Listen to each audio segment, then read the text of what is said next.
ನಮಸ್ಕಾರ, ನಾನು ಯುಕಿಂಗ್. ನಾವು ಎಲ್ಲರೂ ಇಂಜಿನಿಯರಿಂಗ್ ಮಾಡಿದವರು ಇಂಜಿನಿಯರಿಂಗ್ ಬಿಟ್ಟು ಬೇರೆನೆ ಮಾಡ್ತೀವಿ. ಬಟ್ ಇವರು ಸಿವಿಲ್ ಇಂಜಿನಿಯರಿಂಗನ್ನೇ ಓದಿ ಸಿವಿಲನ್ನೇ ಪ್ರಾಕ್ಟೀಸ್ ಮಾಡ್ತಿದ್ದಾರೆ. ಮೇಕ್ ಇಟ್ ಬಿಲ್ಡ್ ಅನ್ನೋ ಒಂದು ಕಂಪ್ನಿನ ಅವರೇ ನಡೆಸ್ತಿದ್ದಾರೆ. ಇವ್ರ ಹೆಸರೇ ಮನ್ದೀಪ್. ಇವತ್ತು ಇವ್ರ ಜೊತೆಗೆ ನಾನೇನೆಲ್ಲ ಮಾತಾಡಿದ್ದೀನಿ ಅಂದರೆ ಜಾಯಿಂಟ್ ವೆಂಚರ್ ಬಗ್ಗೆ. ಸಿಕ್ಕಾಪಟ್ಟೆ ಸ್ಕ್ಯಾಮ್ಗಳು ಆಗ್ತಿರೋದೇ ಜಾಯಿಂಟ್ ವೆಂಚರಲ್ಲಿ, ಅದ್ರ ಬಗ್ಗೆ ಮಾತಾಡಿದ್ದೀನಿ. ಆಮೇಲೆ ನಮ್ಮ ಎಜುಕೇಷನ್ ಸಿಸ್ಟಮಲ್ಲಿ VTU ವಿಶ್ವೇಶ್ವರಯ್ಯ ಟೆಕ್ನಾಲಜಿಕಲ್ ಯೂನಿವರ್ಸಿಟಿನಲ್ಲಿ ಯಾವ್ಯಾವ ರೀತಿಯಾದಂಥ ಮಿಸ್ಲೀಡಿಂಗ್ ಇದೆ, ಪ್ರಾಕ್ಟಿಕಲ್ ನಾಲೆಡ್ಜ್ ಇಲ್ಲದೆ ಇರೋದು ಏನೆಲ್ಲ ಇದೆ, ಇದ್ರ ಬಗ್ಗೆ ಮಾತಾಡಿದ್ದೀವಿ. ಅಷ್ಟೇ ಅಲ್ಲ, ಈ ವ್ಯಕ್ತಿದು ಡಿಸೈನ್ ಥಿಂಕಿಂಗ್, ಇದು ನನ್ನ ಪರ್ಸನಲ್ ಒಪಿನಿಯನ್, ಈ ವ್ಯಕ್ತಿದು ಡಿಸೈನ್ ಥಿಂಕಿಂಗ್ ತುಂಬಾ ಚೆನ್ನಾಗಿದೆ. ಸೊ ಈ ಪಾಡ್ಕಾಸ್ಟನ್ನ ನೀವು ನೋಡಲೇಬೇಕು. ಅದ್ರ ಜೊತೆಗೆ ಯುಕಿಂಗ್ನ ಸಬ್ಸ್ಕ್ರೈಬ್ ಮಾಡಬೇಕು. Let's go to the podcast.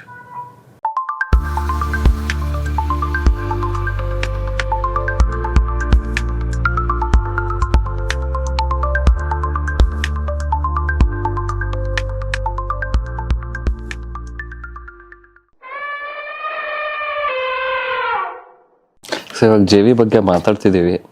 JVಯಿಂದನೇ start ಮಾಡೋಣ. ಸೊ JV ಜಾಯಿಂಟ್ ವೆಂಚರ್ ಹೆಂಗೆ ವರ್ಕ್ ಆಗುತ್ತೆ basically, and what is the pros and cons JV ಮಾಡೋದ್ರಿಂದ? ಟ್ರಸ್ಟ್ ಆಗಿರ್ಬೋದು, ಕಾನ್ಫಿಡೆನ್ಷಿಯಾಲಿಟಿಗಳಾಗಿರ್ಬೋದು, ಅಥವಾ ಸ್ಕ್ಯಾಮ್ಸ್ ಆಗಿರ್ಬೋದು. ಯಾಕಂದ್ರೆ ತುಂಬ ಜನ ಇವಾಗ ಹೆಂಗಾಗಿ ಹೋಗಿದೆ ಅಂದರೆ, ನನ್ನೊಂದು ಲ್ಯಾಂಡ್ ಇದೆ, ಯಾರೋ ಒಬ್ಬರಿಗೆ ಬಿಲ್ಡಿಂಗ್ ಮಾಡೋದಕ್ಕೆ ಕೊಡ್ತೀನಿ, ಅದನ್ನ ಸೇಲ್ ಮಾಡೋಣ, ಅದ್ರಲ್ಲಿ ಪ್ರಾಫಿಟ್ ತಗೊಳ್ಳೋಣ ಅನ್ನೋದು ರಿಯಲ್ ಎಸ್ಟೇಟ್ ಬಿಸ್ನೆಸ್ ಅಲ್ಲಿ ವೆರಿ ಕಾಮನ್ ಟ್ರೆಂಡ್ ಆಗೋದು. ಬಟ್ ತುಂಬಾ ಸ್ಕ್ಯಾಮ್ಸ್ ನಡೆಯುತ್ತೆ, ತುಂಬಾ ಕಷ್ಟ ಇದೆ ಅದ್ರಲ್ಲಿ. So will start with JV. Okay, ಏನು JV ಅಂದ್ರೆ, how does it work? Okay, ಒಂದು ಜಾಯಿಂಟ್ ವೆಂಚರ್ ಅಂತ ಯಾವಾಗ ನಾವು ಮಾಡ್ಕೊಂತೀವಿ ಅಂದ್ರೆ, ಇಬ್ಬರ ಹತ್ರ ಬೇರೆ ಬೇರೆ ಸ್ಟ್ರೆಂತ್ ಇದೆ. ಒಬ್ಬರ ಹತ್ರ ಲ್ಯಾಂಡ್ ಇದೆ ಅಂತ ಅನ್ಕೊಳ್ಳೋಣ, ಬಟ್ ಅವ್ರಿಗೆ ಕಟ್ಟೋದಕ್ಕೆ ಕನ್ಸ್ಟ್ರಕ್ಷನ್ಗೆ ಅಷ್ಟೊಂದು ಫಂಡ್ಸ್ ಇಲ್ಲ, ಅಥವಾ ಅವ್ರಿಗೆ ಆ ಇಂಟ್ರೆಸ್ಟ್ ಆಗಲಿ ಆ ಕೆಪಬಿಲಿಟಿ ಆಗಲಿ ಇಲ್ಲ ಅಂತ ಅನ್ಕೊಳ್ಳೋಣ. ಇನ್ನೊಬ್ರಿಗೆ ಎಲ್ಲವೂ ಗೊತ್ತಿದೆ, ಬಿಲ್ಡಿಂಗ್ ಕಟ್ಟಿ ಮಾರೋದು, ಬಟ್ ಲ್ಯಾಂಡ್ ಅವ್ರ ಹತ್ರ ಇರೋದಿಲ್ಲ. ಈಗೇನು ಲ್ಯಾಂಡ್ ತಗೊಂಡು ಮಾಡೋದು ಒಂದಾಗಿದ್ರೆ, ಇರೋ ಲ್ಯಾಂಡ್ ಅವ್ರ ಜೊತೆ ಪಾರ್ಟ್ನರ್ಶಿಪ್ ಅಲ್ಲಿ ಮಾಡಿದಾಗ ಕಾಸ್ಟಿಂಗ್ ಕಮ್ಮಿ ಆಗುತ್ತೆ. ಆಸ್ ಎ ಬಿಲ್ಡರ್ ನಾವು ಹೋದಾಗ ಏನಾಗುತ್ತೆ, ಲ್ಯಾಂಡ್ ವ್ಯಾಲ್ಯೂ ಓನರ್ ಕಡೆಯಿಂದ ಬರುತ್ತೆ ಅನ್ಕೊಳ್ಳೋಣ. ಟಿಪಿಕಲಿ ಏನಾಗುತ್ತೆ, ಓನರ್ಸ್ ಜೊತೆಗೆ ಬಿಲ್ಡರ್ಸ್ ಈ ಜಾಯಿಂಟ್ ವೆಂಚರ್ ಅಂತ ಮಾಡ್ತೀವಿ. ಇದನ್ನ ಹೆಂಗ್ ಅಸೆಸ್ ಮಾಡ್ಬೋದು ಅಂದ್ರೆ, ನಾವು ನಿಮ್ಮ ಹತ್ರ ಒಂದು ಲ್ಯಾಂಡ್ ಇದೆ, ಫಾರ್ ಎಕ್ಸಾಂಪಲ್ 40-60 2400 ಸ್ಕ್ವೇರ್ ಫೀಟ್. ಅದರದ್ದು ವ್ಯಾಲ್ಯೂಯೇಷನ್ ನೀವು ಫಸ್ಟ್ ಮಾಡ್ಕೊಬೇಕಾಗುತ್ತೆ. 10,000 to 12,000 per ಸ್ಕ್ವೇರ್ ಫೀಟ್ ಹೋಗುತ್ತಾ, 20,000 ಹೋಗುತ್ತಾ ಅಂತ. ಇದರಿಂದ ನಮಗೊಂದು ಅಮೌಂಟ್ ಬರುತ್ತೆ. ಕನ್ಸಿಡರಿಂಗ್ ಅರೌಂಡ್ 10,000 rupees ಅಂತ ಅನ್ಕೊಂಡ್ರು 2,40,00,000 ಲ್ಯಾಂಡ್ ವ್ಯಾಲ್ಯೂ ಆಯ್ತು. ಕರೆಕ್ಟ್ ಅಲ್ವಾ? ಅದೇ ಬಿಲ್ಡಿಂಗ್ ಕಟ್ಟಕ್ಕೆ ಎಷ್ಟಾಗುತ್ತೆ ನಾವು ವ್ಯಾಲ್ಯೂಯೇಷನ್ ಮಾಡಬೇಕು. ಈಗ ಟಿಪಿಕಲಿ ಒಂದು 60-40 G+4 ಬಿಲ್ಡಿಂಗ್ಸ್ ಪರ್ಮಿಷನ್ ಕೊಡ್ತಾರೆ. ಅರೌಂಡ್ 10,000 ಸ್ಕ್ವೇರ್ ಫೀಟ್ ವರೆಗೂ ಸೂಪರ್ ಬಿಲ್ಟಪ್ ಏರಿಯಾ ನೀವು ಕಟ್ತೀರಾ, ಎಲ್ಲ ನಾವು ಟೋಟಲ್ ಎಲ್ಲ ಲೆಕ್ಕ ಹಾಕಿದ್ರೆ ಅದ್ರ ಮೇಲೆ 2,500 ಆಗುತ್ತಾ, 3,000 ಆಗುತ್ತಾ, ಮಾರ್ಬಲ್ ಆಗ್ತಾ ಇದೀವ, what are the types of finishing ಅನ್ನೋದ್ರ ಮೇಲೆ ಹೋಗುತ್ತೆ. ಅದಕ್ಕೊಂದು ನೀವು ನಾರ್ಮಲ್ ಕನ್ಸ್ಟ್ರಕ್ಷನ್ ವ್ಯಾಲ್ಯೂ ಹಾಕೊಂಡ್ರೆ, ಅದ್ರ ಜೊತೆಗೆ ಬೇರೆ ಅಮ್ಯುನಿಟೀಸ್ ಆಗಲಿ, ಗೌರ್ಮೆಂಟ್ ಅಪ್ರೂವಲ್ಸ್ ಆಗಲಿ, ಇದನ್ನೆಲ್ಲ ಇಟ್ಕೊಂಡು ಅದ್ರ ಮೇಲೆ ಬಿಲ್ಡರ್ ಆಬ್ವಿಯಸ್ಲಿ ಒಂದು ಸರ್ಟೆನ್ ಪರ್ಸೆಂಟೇಜ್ ಮಾರ್ಜಿನ್ ಇರುತ್ತೆ. ಇದೂ ನಿಮ್ಗೆ 2.5-3 ಕೋಟಿ ರೂಪಾಯಿ ಆಗುತ್ತೆ ಅಂದ್ರೆ, ಅವಾಗ ರೇಷಿಯೋ ನಾವು ಡಿಸೈಡ್ ಮಾಡ್ಬೋದು. ಈಗ ಇವ್ರು ಕೂಡ 2.5 ಕೋಟಿ ತರ್ತಾ ಇದಾರೆ, ಅವರು 2.5-3 ಕೋಟಿ ತರ್ತಾ ಇದಾರೆ ಅಂದಾಗ 50-50. ಲ್ಯಾಂಡ್ ವ್ಯಾಲ್ಯೂ ಇನ್ಕ್ರೀಸ್ ಆಗ್ತಾ ಇದ್ದಂಗೆ ಬಿಲ್ಡರ್ ಜೊತೆ ನೆಗೋಸಿಯೇಷನ್ ಸ್ಟಾರ್ಟ್ ಆಗುತ್ತೆ. ಅದರಲ್ಲಿ 50-50, 60-40, 70-30 ಈ ಥರ ಆಗುತ್ತೆ. ನಿಮ್ಮ ಲ್ಯಾಂಡ್ ವ್ಯಾಲ್ಯೂ ಜೊತೆಗೆ ಕನ್ಸ್ಟ್ರಕ್ಷನ್ ವ್ಯಾಲ್ಯೂ ತಗೊಂಡಾಗ ಆ ರೇಷಿಯೋ ಅನ್ನೋದು ಈಸಿಯಾಗಿ ಸಿಗುತ್ತೆ. ಇಷ್ಟೇ ಸಿಂಪಲ್ ಮ್ಯಾಥ್. ಮತ್ತೆ ಜಾಯಿಂಟ್ ವೆಂಚರ್ ಮಾಡಿದಾಗ ಅದಕ್ಕೆ ಪ್ರೊಸೀಜರೇ ಬೇರೆ ಇದೆ. ಏನಂದ್ರೆ, ಅವ್ರ ಜೊತೆಗೆ ಅಗ್ರಿಮೆಂಟ್ ಆಗಬೇಕು. ಲ್ಯಾಂಡ್ ಯಾರು ಕಟ್ತಾ ಇದ್ದಾರೆ ಅವ್ರ ಹೆಸರಲ್ಲೇ BBMP ಅಪ್ರೂವಲ್ ಆಗುತ್ತೆ. ಅವ್ರ ಲ್ಯಾಂಡ್ ಕೊಟ್ಮೇಲಿಂದ ಅದೆಲ್ಲ ಅವರು ಒಂದು ಶೀಟ್ ಮಾಡಿಕೊಂಡು ಏನಿದೆ ಅದರಲ್ಲೆಲ್ಲ ಅಗ್ರಿಮೆಂಟ್ ಎಲ್ಲ ಡೀಟೇಲ್ಸ್ ಕೊಡಬೇಕಾಗತ್ತೆ. ಈ ರೀತಿ ಇದು ತುಂಬ ಅದ್ಭುತವಾಗಿರೋವಂಥದ್ದು. ಆದರೆ ಏನಾಗ್ತದೆ, ಪ್ರೊಫೆಷ್ನಲ್ಸ್ ಅದಕ್ಕೆ ಎಂಟರ್ ಆಗ್ದಂಗೆ, ಎಸ್ಪೆಷಲಿ ಸ್ಮಾಲ್ ಸೈಟ್ಸ್ಗೆಲ್ಲ ದೊಡ್ಡ ಬಿಲ್ಡರ್ಸ್ ಇಲ್ಲದೆ ಏನಾಗಿದೆ, ಅದನ್ನೆಲ್ಲ ಸ್ಮಾಲ್ ಕೆಲವರು ಬಂದು ಏನು ಮಾಡ್ತಾ ಇದ್ದಾರೆ, ಸಿವಿಲ್ ಇಂಜಿನಿಯರಿಂಗು ಕನ್ಸ್ಟ್ರಕ್ಷನ್ ಹಾಳು ಮಾಡ್ತಾ ಇದ್ದಾರೆ. ಓದ್ಕೊಂಡಿರೋರು ಬಂದು, ಎಜುಕೇಟೆಡ್ ಆಗಿರೋರು ಬಂದು ಮಾಡಿದಾಗ ಬೇರೆ ರೀತಿ ಇರುತ್ತೆ. ಅವ್ರು ಇವಾಗ ಫಂಡ್ಸ್ ಫಸ್ಟೇ ರೆಡಿ ಮಾಡ್ಕೊಂಡಂಗೆ, ನನ್ನ ಪ್ರಕಾರ ಈ ಥರ ಚಿಕ್ಕದು 2.5-3 ಕೊಟ್ಟಿದ್ರಲ್ಲೆಲ್ಲ ಫಂಡ್ಸ್ ರೆಡಿ ಇರಬೇಕು. ಜೊತೆಗೆ ನಾವು ಯಾವ ರೀತಿ ಅದನ್ನು ತರ್ತಾ ಇದೀವಿ ಮಾಡಿದಾಗ ಮೇಜರ್ ಫಂಡ್ಸಿಂದಾನೇ ಡಿಲೇ ಆಗುತ್ತೆ ಪ್ರಾಜೆಕ್ಟು. ಅಥವಾ ಪ್ರೀ ಸೇಲ್ಸ್ನೇ ನಾವು ನಂಬ್ಕೊಂಡು ಮಾಡಿದ್ರೆ ವರ್ಕ್ ಆಗುತ್ತಾ ಇಲ್ವಾ. ಒನ್ಸ್ ಸೇಲ್ಸ್ ಆಗ್ತಾ ಇಲ್ಲ ಅಂದರೆ ಇದು ಕೋಳಿ ಮೊಟ್ಟೆ ಥರ, ಅವ್ರು ಕಂಪ್ಲೀಟ್ ಮಾಡಲ್ಲ, ಕಂಪ್ಲೀಟ್ ಆಗೋವರೆಗೂ ಸೇಲ್ ಆಗಲ್ಲ. ಕರೆಕ್ಟ್. ಆ ಜಂಜಾಟದಲ್ಲಿ ಬಿದ್ದಾಗಲೇ ಕಷ್ಟ ಆಗುತ್ತೆ. ಅದಕ್ಕೆ ಪ್ರತಿಯೊಬ್ಬರೂ ಬಿಲ್ಡರ್ದು ಬ್ಯಾಕ್ಗ್ರೌಂಡ್ ಎಲ್ಲ ವೆರಿಫೈ ಮಾಡ್ತಾರೆ. ಬಟ್ ನನ್ನ ಪ್ರಕಾರ ಎಥಿಕ್ಸ್ ಅನ್ನೋದು ಇಂಪಾರ್ಟೆಂಟು, ಟ್ರಾನ್ಸ್ಪರೆನ್ಸಿ ಅನ್ನೋದು ಕೂಡ ಭಾಳ ಇಂಪಾರ್ಟೆಂಟ್ ಆಗುತ್ತೆ. ಇದಿದ್ದಾಗ ಸಮಸ್ಯೆ ಇಲ್ಲ. ಕೆಲವರು ಏನಾಗ್ತಾ ಇದೆ, ಈ ಲ್ಯಾಂಡ್ ಓನರ್ ಕೂಡ ಕೊಟ್ಬಿಡ್ತಾರೆ, ಬಟ್ ಅವ್ರದ್ದು ಲಿಟಿಗೇಷನ್ ಇರುತ್ತೆ. ಅದಾದ್ಮೇಲೆ ಯಾರೋ ಅಣ್ಣ ತಮ್ಮದಿರು ಬಂದು ಇಲ್ಲ ನೀವು ಮಾಡಬಾರ್ದು ಅಂತೆಲ್ಲ ಸ್ಟೇ ತಂದಾಗ ಕೂಡ ಪ್ರಾಬ್ಲಮ್ ಆಗುತ್ತೆ. ಬಿಲ್ಡರ್ ಕೂಡ ಅಷ್ಟೇ ರಿಸ್ಕ್ ಅನ್ನೋದಿರುತ್ತೆ. ಈ ದೊಡ್ಡದಕ್ಕಾದ್ರೆ ಇವಾಗ ರೇರಾ ಎಲ್ಲ ಬಂದಿದೆ. ಮೋರ್ ದ್ಯಾನ್ 8 ಫ್ಲಾಟ್ಸ್ ಬಂದ್ರೆ ರೇರಾಗಿ ಹೋಗ್ಬೇಕಾಗತ್ತೆ.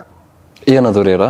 ರೇರಾ ವೆಬ್ಸೈಟ್ಗೆ ಹೋದ್ರೆ ರೇರಾ ನಂಬರ್ ಅನ್ನೋದಿರುತ್ತೆ. ಮೋರ್ ದ್ಯಾನ್ 8 ಫ್ಲಾಟ್ಸ್ ಅಥವಾ 5,000 to 10,000 ಸ್ಕ್ವೇರ್ ಫೀಟ್ ಮೇಲೆ ಹೋದಾಗ ನಾವು ರೇರಾ ಕಂಪಲ್ಸರಿ ಆಗುತ್ತೆ.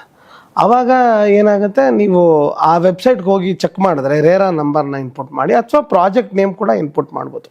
ಇಂಥ ಬಿಲ್ಡರು ಪ್ರಾಜೆಕ್ಟ್ ನೇಮ್ ಇನ್ಪುಟ್ ಮಾಡ್ತಿದ್ದಂಗೆ ಪ್ರಾಜೆಕ್ಟ್ದು ಫುಲ್ ಡೀಟೇಲ್ಸ್ ಬರುತ್ತೆ. ಪ್ರಾಜೆಕ್ಟ್ ನೇಮ್ ಆಗಿರ್ಬೋದು, ಪ್ರಾಜೆಕ್ಟ್ ಎಲ್ಲಿಂದ ಫಂಡ್ ಆಗ್ತಾ ಇದೆ, ಲ್ಯಾಂಡ್ ವ್ಯಾಲ್ಯೂ ಏನು, ಕನ್ಸ್ಟ್ರಕ್ಷನ್ ವ್ಯಾಲ್ಯೂ ಏನು, ಎಷ್ಟು ಸೇಲ್ ಆಗಿದೆ, ಆಮೇಲೆ ಅದರದ್ದು GPS ಲೊಕೇಶನ್ನು, ಅದು ಫುಲ್ಲು ಟ್ರಾನ್ಸ್ಪರೆಂಟ್ ವೇಲ್ ವರ್ಕ್ ಆಗುತ್ತೆ.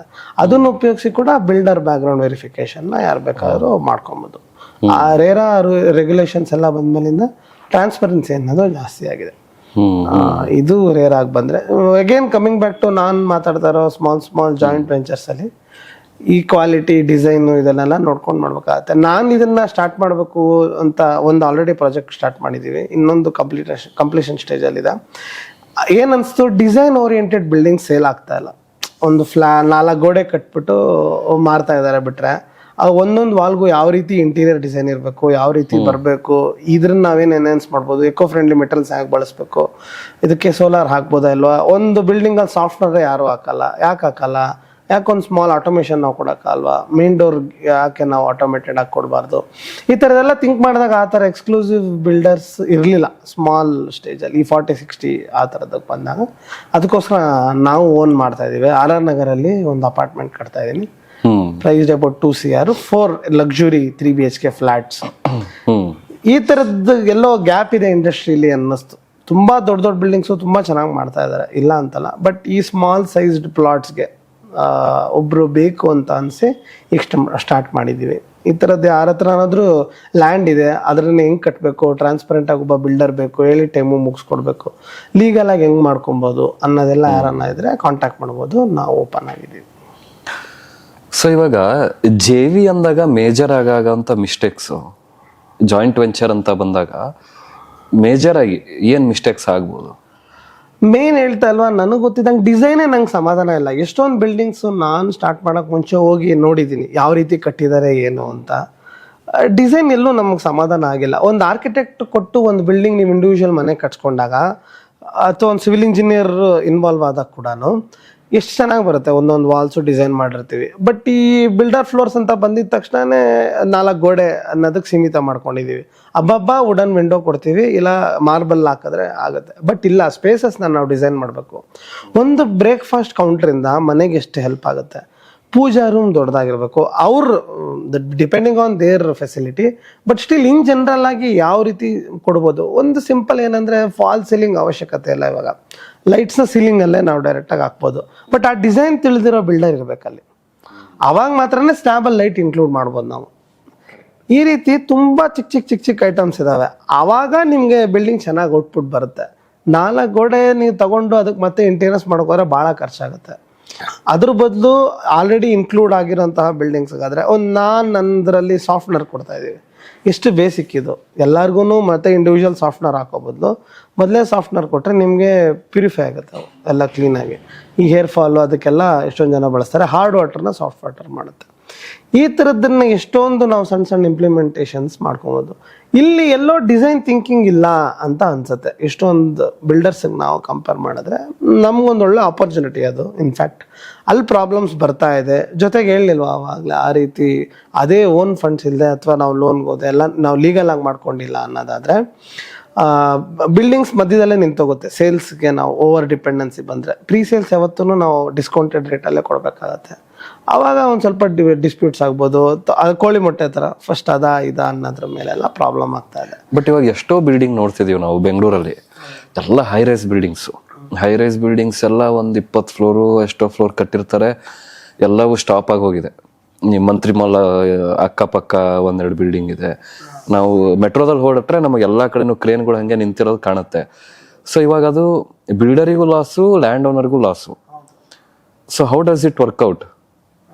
ಮುಂದೇನೀಗ ಅವ್ರ ಕತೆ? ಅಥವಾ ಈಗ ಕಸ್ಟಮರು ಆಲ್ರೆಡಿ ಪ್ರೀ ಸೇಲ್ಸ್ ಅಲ್ಲಿ ಒಂದಿಷ್ಟು ಅಮೌಂಟ್ ಅಂತ ಕೊಟ್ಬಿಟ್ಟಿರ್ತಾರೆ, ಇವಾಗ ಆ ಬಿಲ್ಡಿಂಗ್ ಕಂಪ್ಲೀಟ್ ಆಗಿಲ್ಲ, ವಾಟ್ ನೆಕ್ಸ್ಟ್? ಅದಕ್ಕೆ ರೇರಾ ಇಂಟ್ರೊಡ್ಯೂಸ್ ಆಗಿದ್ದು. ನೀವು ರೇರಲ್ಲಿ ಬ್ಲ್ಯಾಕ್ ಲಿಸ್ಟ್ ಆದರೆ ನಿಮಗೆ ಯಾವುದು ಹಳೆ ಪ್ರಾಜೆಕ್ಟ್ಸ್ ನೀವು ಮಾಡಿದ್ದೀರಾ ನಿಮ್ಮ ಫರ್ಮ್ ಅಂಡರು, ಅದರಲ್ಲಿ ಏನೇನೋ ಕಂಪ್ಲೇಂಟ್ಸ್ ಇಂದ ಅನ್ನೋದು ಫುಲ್ಲು ವೆಬ್ಸೈಟ್ಸಲ್ಲೇ ಗೊತ್ತಾಗುತ್ತೆ. ಆ್ಯಸ್ ಎ ರೆಪ್ಯೂಟೆಡ್ ಬಿಲ್ಡರು ನಾವು ಆ ರೀತಿ ಮಾಡೋಕ್ಕಲ್ಲ. ಯಾಕೆಂದರೆ ಇವತ್ತು ಮಾಡಿರೋ ತಪ್ಪು ನಮಗೆ ಫುಲ್ಲು ಲೈಫ್ ಟೈಮ್ ನಮ್ಮ ಕಂಪ್ನಿಗೆ ಕಾಡ್ತಾನೆ ಇರುತ್ತೆ. ಅದು ಲ್ಯಾಂಡ್ ಸೆಲೆಕ್ಷನ್ ತುಂಬ ಇಂಪಾರ್ಟೆಂಟ್. ಎಷ್ಟೋ ಜನ ಕಮ್ಮಿ ಸಿಗುತ್ತೆ ಅಂತ ರಾಜಕಾಲುವೆ ಲ್ಯಾಂಡ್ ಸೇಲ್ಸ್ ತುಂಬ ಮಾಡ್ತಾರೆ. ಈಗ ಸ್ಟ್ರಾಂಗ್ ವಾಟರ್ ಡ್ರೈನ್ ಇದೆಯಾ ಅಲ್ವಾ, ಟರ್ಷರಿ ಡ್ರೈನಾ, ಸೆಕೆಂಡ್ರಿ ಡ್ರೈನಾ, ಇದೆಲ್ಲ ನಾವು ನೋಡಬೇಕು. ಓಕೆನಾ? ದಿಶಾಂಕ್ ಅಂತ ಒಂದು ಒಳ್ಳೆ ಆ್ಯಪ್ ಇದೆ, ಅದ್ರಲ್ಲಿ ಓಪನ್ ಮಾಡಿದ ತಕ್ಷಣ ನಿಮಗೆ ಗೊತ್ತಾಗುತ್ತೆ ಏನಲ್ಲಿ ಡ್ರೈನ್ ಹೋಗಿದೆಯಾ, ಲೇಕ್ ಇತ್ತಾ, ಯಾವ ರೀತಿ ಅಂತ. ಭೂಮಿಗೆ ಹೋದರೆ ನಿಮ್ಗೆ ಸರ್ವೆ ನಂಬರ್ಸು ದೊಡ್ಡ ದೊಡ್ಡ ಪ್ಲಾಟ್ಗೆಲ್ಲ ಅದ್ರಲ್ಲಿ ಗೊತ್ತಾಗುತ್ತೆ. RTC ಇಂದ ನೀವು ಚೆಕ್ ಮಾಡ್ಬೋದು ಯಾರು ಓನರ್ ಯಾರಿದ್ದಾರೆ ಏನು ಅಂತ. ಲ್ಯಾಂಡ್ ತಗೊಳ್ಳೋದ್ರಲ್ಲೇ ಕಮ್ಮಿಗೆ ಸಿಗುತ್ತೆ ಅಂತ ಎಷ್ಟೊಂದು ಜನ ಆ ಲ್ಯಾಂಡ್ ತೊಗೊಂಡು ಒದ್ದಾಡ್ತಾರೆ. ಆಮೇಲೆ ದೊಡ್ಡದಾದ್ಮೇಲೆ ಅದೇ ತಾನೇ ಟಿಪಿಕಲ್ ನೀವು ಹೇಳ್ತಾರೆ ಎಲ್ಲ ಪ್ರಾಜೆಕ್ಟ್ಸಲ್ಲೂ ಪ್ರೊಕ್ಯೂರ್ಮೆಂಟ್ ಆಫ್ ಲ್ಯಾಂಡಲ್ಲಿ ತುಂಬ ಪ್ರಾಬ್ಲಮ್ ಆಗಿದೆ. ಈಗ ನಾನು ನೆಕ್ಸ್ಟ್ ಲ್ಯಾಂಡ್ ತೊಗೊಳಕ್ಕೆ ಓಡಾಡ್ತಾ ಇದ್ದೀವಲ್ಲ, ತುಂಬ ಕಷ್ಟ ಇದೆ. ಜೆನ್ಯೂನ್ ಆಗಿರೋ ಲ್ಯಾಂಡು ಬೆಂಗಳೂರಲ್ಲಿ ಅದೇ ಥರ ಸಿಕ್ಕಿ ನಮ್ಗೆ ಡೈರೆಕ್ಟ್ ಓನರ್ ಜೊತೆಗೆ ಮೀಟ್ ಆಗಿ ಆ ಪ್ರೊಕ್ಯೂರ್ಮೆಂಟ್ ಆಫ್ ಲ್ಯಾಂಡು ತುಂಬ ಕಷ್ಟ ಆಗಿದೆ ನಮಗೆ.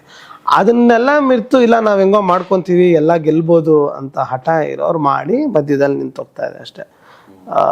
ಏನಂದರೆ ನನಗೆ ಗೊತ್ತಿದ್ದಂಗೆ ಎಥಿಕ್ಸ್ ತುಂಬ ನಾವು ಬೆಳೆಸ್ಕೋಬೇಕು. ಒಂದು ಬೇಸಿಕ್ ಲ್ಯಾಂಡ್ ಯಾರಾನ ನಮ್ಮ ಬ್ರ್ಯಾಂಡ್ ನೋಡ್ಕೊಂಬಂದ್ರೆ ಓ ಇಲ್ಲ ಇವ್ರ ಪಕ್ಕ ಇವರೆಲ್ಲ ಬ್ಯಾಕ್ಗ್ರೌಂಡ್ ವೆರಿಫೈ ಮಾಡೇ ಕೊಟ್ಟಿರ್ತಾರೆ ಅಂತ, ಅದೇ ನಮಗೂ ಆಗೋ ಭಯ. ನೆಕ್ಸ್ಟ್ ನಾವೇನೇ ತೊಗೊಂಡ್ರು ನಮ್ಮನ್ನು ನಂಬ್ಕೊಂಡು ಇನ್ನೊಬ್ರು ಬಂದಾಗ ಪ್ರೊಕ್ಯೂರ್ಮೆಂಟಲ್ಲಾಗಲಿ ನಮ್ಮ ಎಕ್ಸಿಕ್ಯೂಷನಲ್ಲಾಗಲಿ ಎಲ್ಲೂ ತಪ್ಪಾಗ್ದಂಗೆ ಎಷ್ಟು ಮಟ್ಟಿಗೆ ನಾವು ನೋಡ್ಕೊಬೋದು ಅನ್ನೋದನ್ನೇ ಆಗುತ್ತೆ. ಎಥಿಕ್ಸ್ ಇಲ್ಲದೆ ಎಷ್ಟೋ ಬಿಲ್ಡರ್ಸ್ಗೆ ಈಗ ನಾವೇನ ಬ್ಯಾಂಕಿಗೆ ಹೋಗಿ ಹಿಂಗೆ ನಾವು ಮಾಡ್ತಾ ಇದ್ದೀವಿ ಈ ಥರ ಪ್ರಾಜೆಕ್ಟ್ ಇದೆ ಅಂದರೆ, ಸರ್ ಬಿಲ್ಡರ್ಸ್ ಅಂತ ಹೇಳ್ಬೇಡಿ, ನೆಗೆಟಿವ್ ಪ್ರೊಫೈಲು, 25 ಲೋನ್ ಎಲ್ಲ ನಿಮ್ಗೆ ಜಾಸ್ತಿ ಆಗುತ್ತೆ, ನೀವು ಇಂಟೀರಿಯರ್ ಮಾಡಿದ್ರೆ ಆರ್ಕಿಟೆಕ್ಚರ್ ಮಾಡಿದ್ರೆ ಅದನ್ನು ಹೇಳ್ಕೊಳ್ಳಿ ಅಂತ ಕೆಲವರು ಅಂತಾರೆ. ಅಂದರೆ ಹೆಂಗಾಗಿದೆ ಓವರ್ ಆಲ್ ಮೆಂಟಾಲಿಟಿ ಅಂದರೆ ಬಿಲ್ಡರ್ಸ್ ಅಂದರೆ ಕಳ್ಳರು, ಇವರೇನೋ ಮೋಸ ಮಾಡೋಕ್ಕೆ ಬರ್ತಾ ಇದ್ದಾರೆ. ಅದು ಏನಾಗುತ್ತೆ ಕ್ಯುಮ್ಯುಲೇಟಿವ್ ಆಗಿ ಎಷ್ಟೊಂದು ಜನ ಅವ್ರ ಸ್ವಾರ್ಥಕ್ಕೋಸ್ಕರನೋ ಬೇರೆ ಬೇರೆ ಸಂದರ್ಭಕ್ಕೋಸ್ಕರನೋ ಅಥವಾ ನಾಲೆಜ್ ಇಲ್ದೇನೋ ತಪ್ಪು ಮಾಡಿ ಓವರ್ ಆಲ್ ಆಗಿ ಬಿಲ್ಡರ್ಗೇನೆ ಅದು ಫುಲ್ ಒಂದು ಕಳಂಕ ಥರ ಬಂದ್ಬಿಟ್ಟಿದೆ. ಎಜುಕೇಟೆಡ್ಸ್ ಎಲ್ಲ ಇಲ್ಲಿಗೆ ಬಂದಾಗ ಸಿವಿಲ್ ಓದ್ಕೊಂಡು ಡಿಸೈನ್ ಥಿಂಕಿಂಗ್ ಇರೋರು ಬಂದಾಗ್ಲೇ ಇದೆಲ್ಲ ಸಾಲ್ವ್ ಆಗೋದು ನನ್ನ ಪ್ರಕಾರ. ಅಲ್ಲಿ ಆಂಟ್ರಪ್ರಿನರ್ಶಿಪ್ಸು ಆಗಲಿ ನಮ್ಮ ಯುವಕರಲ್ಲಾಗಲಿ ಓನ್ ಕಂಪ್ನಿ ಸ್ಟಾರ್ಟ್ ಮಾಡಿ ನಾವು ಯಾಕೆ ಒಂದು ಬಿಲ್ಡರ್ ಆಗಬಾರ್ದು ಅನ್ನೋ ವಿಷನ್ ಕಮ್ಮಿ ಆಗ್ತಾ ಇದೆ ಅಂತ ನನಗನ್ಸುತ್ತೆ. ಅದನ್ನು ನಾವು ತರಬೇಕು ಅನ್ನೋದು ನನ್ನ ಇಷ್ಟ ಇದೆ. ಬಟ್ ಈಗ ನಮ್ಗೆ ಇನ್ನೊಂದೇನು ಅಂದರೆ ಈಗ ಅಪಾರ್ಟ್ಮೆಂಟ್ಸು ಸ್ಟಾಪ್ ಆಗಿರ್ತಾವೆ ಪ್ರೀ ಸೇಲ್ಸ್ ಪೇ ಈಗ ನಾನೇ ಫಾರ್ ಎಕ್ಸಾಂಪಲ್ ಯಾವುದೋ ಒಂದು ಅಪಾರ್ಟ್ಮೆಂಟ್ ಸ್ಟಾರ್ಟ್ ಆಗಿದೆ, ನಾನು ಅದ್ರ 3D ಇಮೇಜ್ ಎಲ್ಲ ನೋಡ್ಕೊಂಡು ಹೋಗಿ ಒಂದು ಅಡ್ವಾನ್ಸ್ ಅಂತ ಕೊಟ್ಟೆ. ದೇ ಪ್ರಾಮಿಸ್ ಮೀ ಇನ್ನೊಂದು 2 ವರ್ಷದಲ್ಲಿ ನಿಮಗೆಲ್ಲ ಆಗುತ್ತೆ, ಮಂತ್ಲಿ ಇಷ್ಟು ಕಟ್ಕೊಂಡು ಹೋಗಿ ಅಂತ. ಈಗ ಬಿಲ್ಡಿಂಗ್ ಸ್ಟಾಪ್ ಆಯಿತು. ಸೊ ಆ್ಯಸ್ ಎ ಕನ್ಸ್ಯೂಮರ್ ನಾನು ಏನು ಮಾಡಬೇಕು? ಇಲ್ಲ, ತುಂಬ ಕಷ್ಟ ಆ ಥರದಲ್ಲಿ ಡಿಸ್ಪ್ಯೂಟ್ ಎಂಡ್ ಆಗೋವರೆಗೂ. ಐದರ್ ಅವ್ರನ್ನ ಆ ಪ್ರಾಜೆಕ್ಟ್ನ ಬೇರೆಯವ್ರು ಯಾರನ್ನ ಓವರ್ಟೇಕ್ ಮಾಡಿ ಅದನ್ನು ಕಂಪ್ಲೀಷನ್ ಮಾಡಬೇಕು, ಆ ಥರದ್ದು ನಡೆಯುತ್ತೆ. ಈ ಕೆಲವೊಮ್ಮೆ ನಿಂತು ಹೋಗ್ಬೋದು, ಹೇಳೋಕ್ಕಾಗಲ್ಲ. ಅದಕ್ಕೆ ಇವಾಗ ನೀವು ನೋಡಿ ಯಾವುದೇ ನೋಡಿ ಬ್ರ್ಯಾಂಡೆಡ್ ಅವ್ರಿಗೆ ಬಿಟ್ಟು ಅನ್ಬ್ರ್ಯಾಂಡೆಡ್ಗೆ ಹೋಗ್ತಾನೆ ಇಲ್ಲ. ಅದಕ್ಕೆ ಮಿಡ್ ಸೈಜ್ಡ್ ಕಂಪನೀಸ್ ಕಮ್ಮಿ ಆಗ್ಬಿಟ್ಟಿದೆ.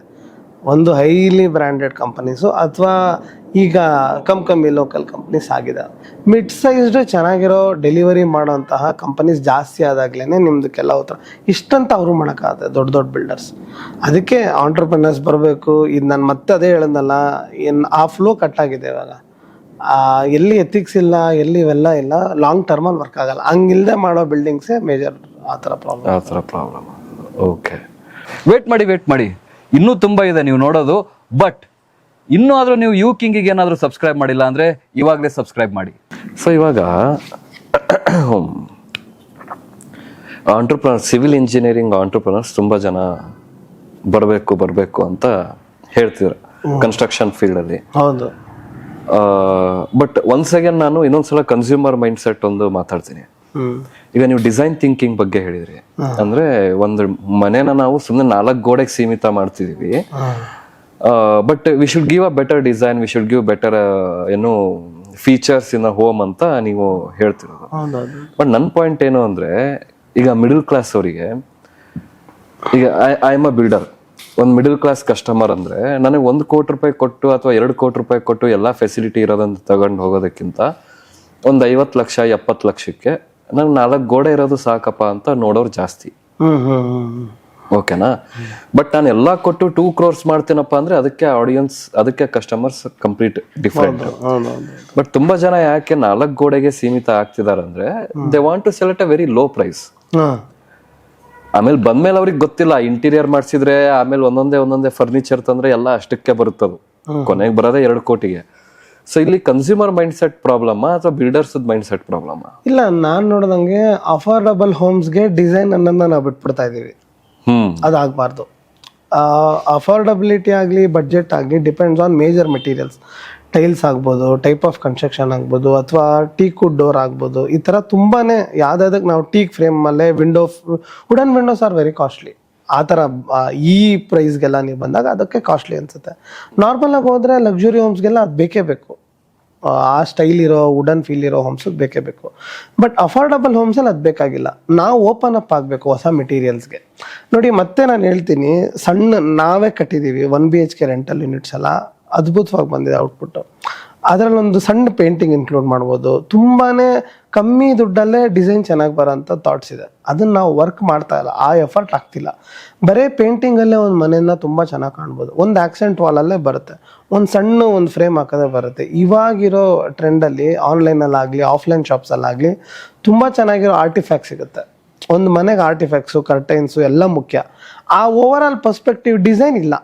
ಆ ಡಿಸೈನ್ ಥಿಂಕಿಂಗ್ ಇಲ್ಲದೆ ಇರೋದಕ್ಕೆ ನಾವು ಆಗ್ತಾ ಆಗಿದೆ. ಬಿಟ್ರೆ 70 ಲಕ್ಷ 80 ಲಕ್ಷಕ್ಕೆ ಆಸ್ ಎ ಬಿಲ್ಡರ್ ನಾವು ಅದನ್ನು ಡೆಲಿವರ್ ಮಾಡ್ಬೇಕಂದ್ರೆ ನಮ್ಮ ಲ್ಯಾಂಡ್ ಪ್ರೊಕ್ಯೂರ್ಮೆಂಟ್ ಕಾಸ್ಟ್ ಏನೋ, ಬಿಲ್ಡಿಂಗ್ನ ಯಾವ ಮೆಟೀರಿಯಲ್ ಹಾಕ್ತಾ ಇದ್ದೀವಿ, ಇದರಲ್ಲಿ ನಾವು ಅಚೀವ್ ಮಾಡ್ಬೇಕಾಗುತ್ತೆ. ಅದಾದ್ಮೇಲಿಂದ ನಾವು ಜಾಸ್ತಿ ಖರ್ಚು ಮಾಡಬಾರ್ದು. ಅಂದರೆ ಕಮ್ಮಿ ದುಡ್ಡಲ್ಲಿ ನಾವು ಯಾವ ರೀತಿ ಒಂದು ಇಂಟೀರಿಯರ್ಸ್ನ ಅಚೀವ್ ಮಾಡ್ಬೋದು ಇಂಪಾರ್ಟೆಂಟು.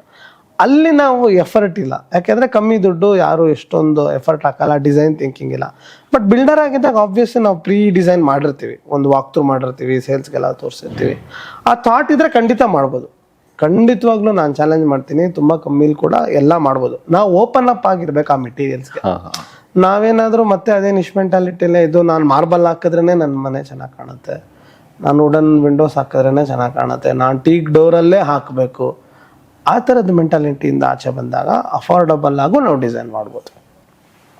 ಒಂದು ಮನೆ ಇದೆ ಅನ್ಕೊಳ್ಳಿ, ಆಲ್ರೆಡಿ ಕಟ್ಟಿರೋ ಮನೆ, ಸೊ ಅಷ್ಟೊಂದು ಲಕ್ಸುರಿ ಆಗಿಲ್ಲ. ಇವಾಗ ಆ ಮನೆ ಲಕ್ಸುರಿಯಾಗಿ ಕಾಣಿಸ್ಬೇಕಂದ್ರೆ ಏನು ಮಾಡ್ಬೋದು? Super topic. ಫಸ್ಟು ನಮ್ಮ ಮನೇಲಿರೋ ಕ್ಲಟರ್ನ ಆಚೆ ಹಾಕ್ಬೇಕು. ಯಾವುದೇ ಒಂದು ಸ್ಪೇಸ್ ಚೆನ್ನಾಗಿ ಆಗಬೇಕು ಅಂದರೆ ಅನ್ವಾಂಟೆಡ್ ಐಟಮ್ಸ್ ಫಸ್ಟ್ ತೆಗೆದ್ರೆ ಫಸ್ಟ್ ಸ್ಟೆಪ್ ಅದು. ಬೇಡದಿರೋ ಐಟಮ್ಸ್ ಎಲ್ಲ ಫಸ್ಟ್ ತೆಗೀರಿ.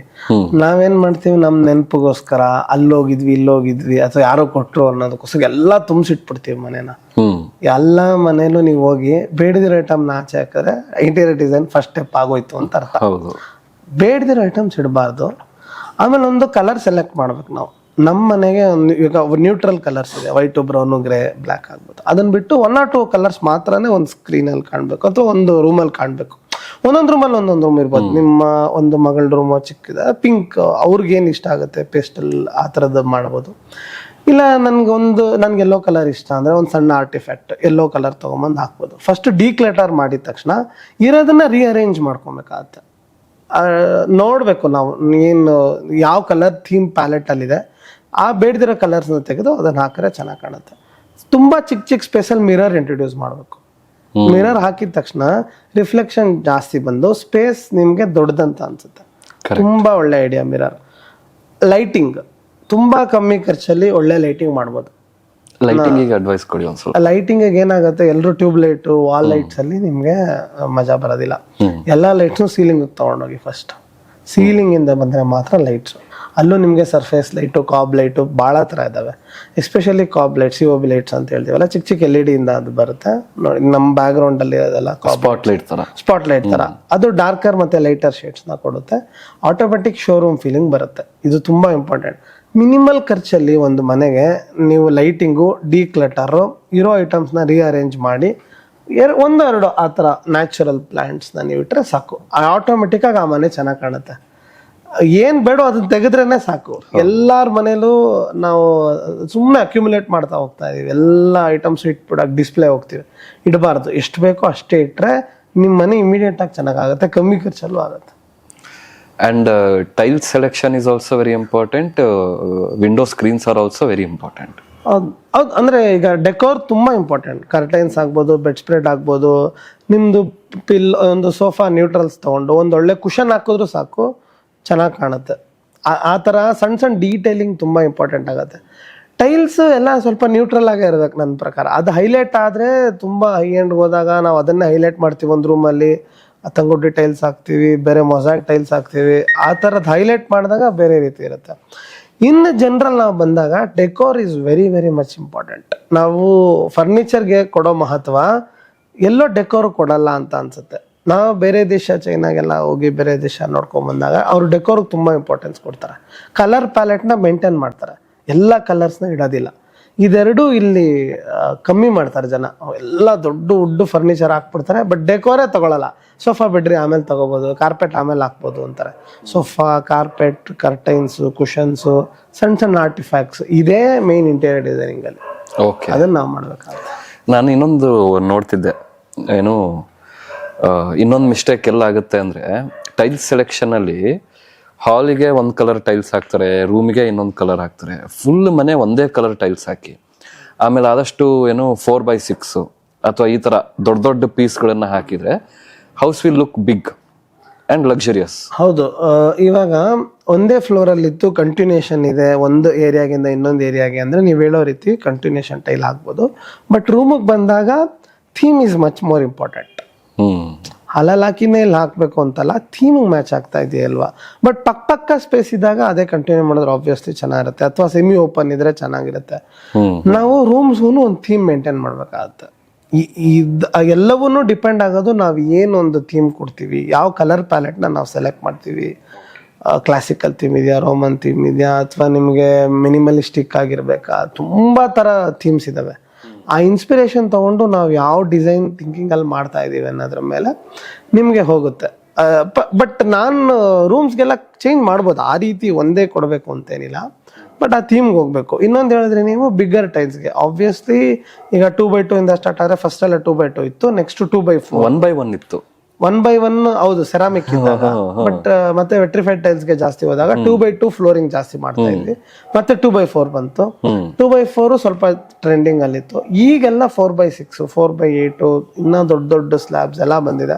ಆಬ್ವಿಯಸ್ಲಿ ನಮಗೆ ಜಾಯಿಂಟ್ಸ್ ಕಮ್ಮಿ ಆಗ್ತಾ ಹೋಗುತ್ತೆ. ಅದರಲ್ಲೂ ನಿಮಗೆ ಕಂಟಿನ್ಯೂಸ್ ಅಂತ ಇರುತ್ತೆ. ಆ ಒಂದು ಪ್ಯಾಟರ್ನ್ ಇನ್ನೊಂದು ಪ್ಯಾಟರ್ನ್ ಮ್ಯಾಚ್ ಆಗೋ ಥರ ಇರುತ್ತೆ. ಹೌದು, ಅದರಲ್ಲಿ ಡೈಮಂಡ್ ಪ್ಯಾಟರ್ನ್ ಅಂತ ಬರುತ್ತೆ. 4 ಟೈಲ್ಸ್ನ ಜೋಡಿಸಿದ್ರೆ ಎಲ್ಲವೂ ಮ್ಯಾಚ್ ಆಗುತ್ತೆ. ಈ ರೀತಿದೆಲ್ಲ ನಾವು ಖಂಡಿತ ಮಾಡ್ಬೋದು. ಈಗೆಲ್ಲ ನಾವು ಎಲ್ಲ ಆಲ್ಮೋಸ್ಟ್ ಒಂದು ಒಳ್ಳೆ ಒಂದು ₹100, ₹120 ನಿಮಗೆ 4x6 ಸಿಗುತ್ತೆ. ಆ ಪ್ರೈಸ್ ರೇಂಜ್ ಯಾವ ಬಡ್ಜೆಟಲ್ಲಿದ್ರೆ ನಾವು 4x6 in living is common. ರೂಮಲ್ಲಿ ಏನಾಗುತ್ತೆ, ಬೆಡ್ ಗಿಡ್ ಎಲ್ಲ ಬರೋದ್ರಿಂದ ನಿಮ್ಗೆ ಅಷ್ಟೊಂದು ಜಾಯಿಂಟ್ಸ್ ಕಾಣಲ್ಲ. ದೊಡ್ಡ ಸ್ಪೇಸ್ ಇದ್ದಂಗೆಲ್ಲ ದೊಡ್ಡ ಟೈಲ್ ಹಾಕಬೇಕು. ಆ ಚಿಕ್ಕ ಸ್ಪೇಸ್ಗೆ ಇಟ್ಸ್ ಓಕೆ, ಬಟ್ ದೊಡ್ಡ ಇನ್ನೊಂದು ಸ್ವಲ್ಪ ಲಿವಿಂಗ್ ನಮ್ಗೆ ದೊಡ್ಡದಾಗಿದೆ, anything much more than 20x10 ಎಲ್ಲ ಇದ್ದಾಗ ಅವಾಗ ನಾವು ಆರಾಮ್ಸೆ 6x4 ಅಲ್ಲಿ ಹಾಕಿದ್ರೆ ಜಾಯಿಂಟ್ಸ್ ಕಮ್ಮಿ ಆಗುತ್ತೆ. ಓಪನ್ ಸ್ಪೇಸಸ್ ಇದ್ದಾಗ ಜಾಯಿಂಟ್ಸ್ ಕಮ್ಮಿ ಇದ್ರೆ ನಿಮಗೆ ಆಟೋಮೆಟಿಕ್ ಲುಕ್ ಚೆನ್ನಾಗಿ ಕಾಣುತ್ತೆ.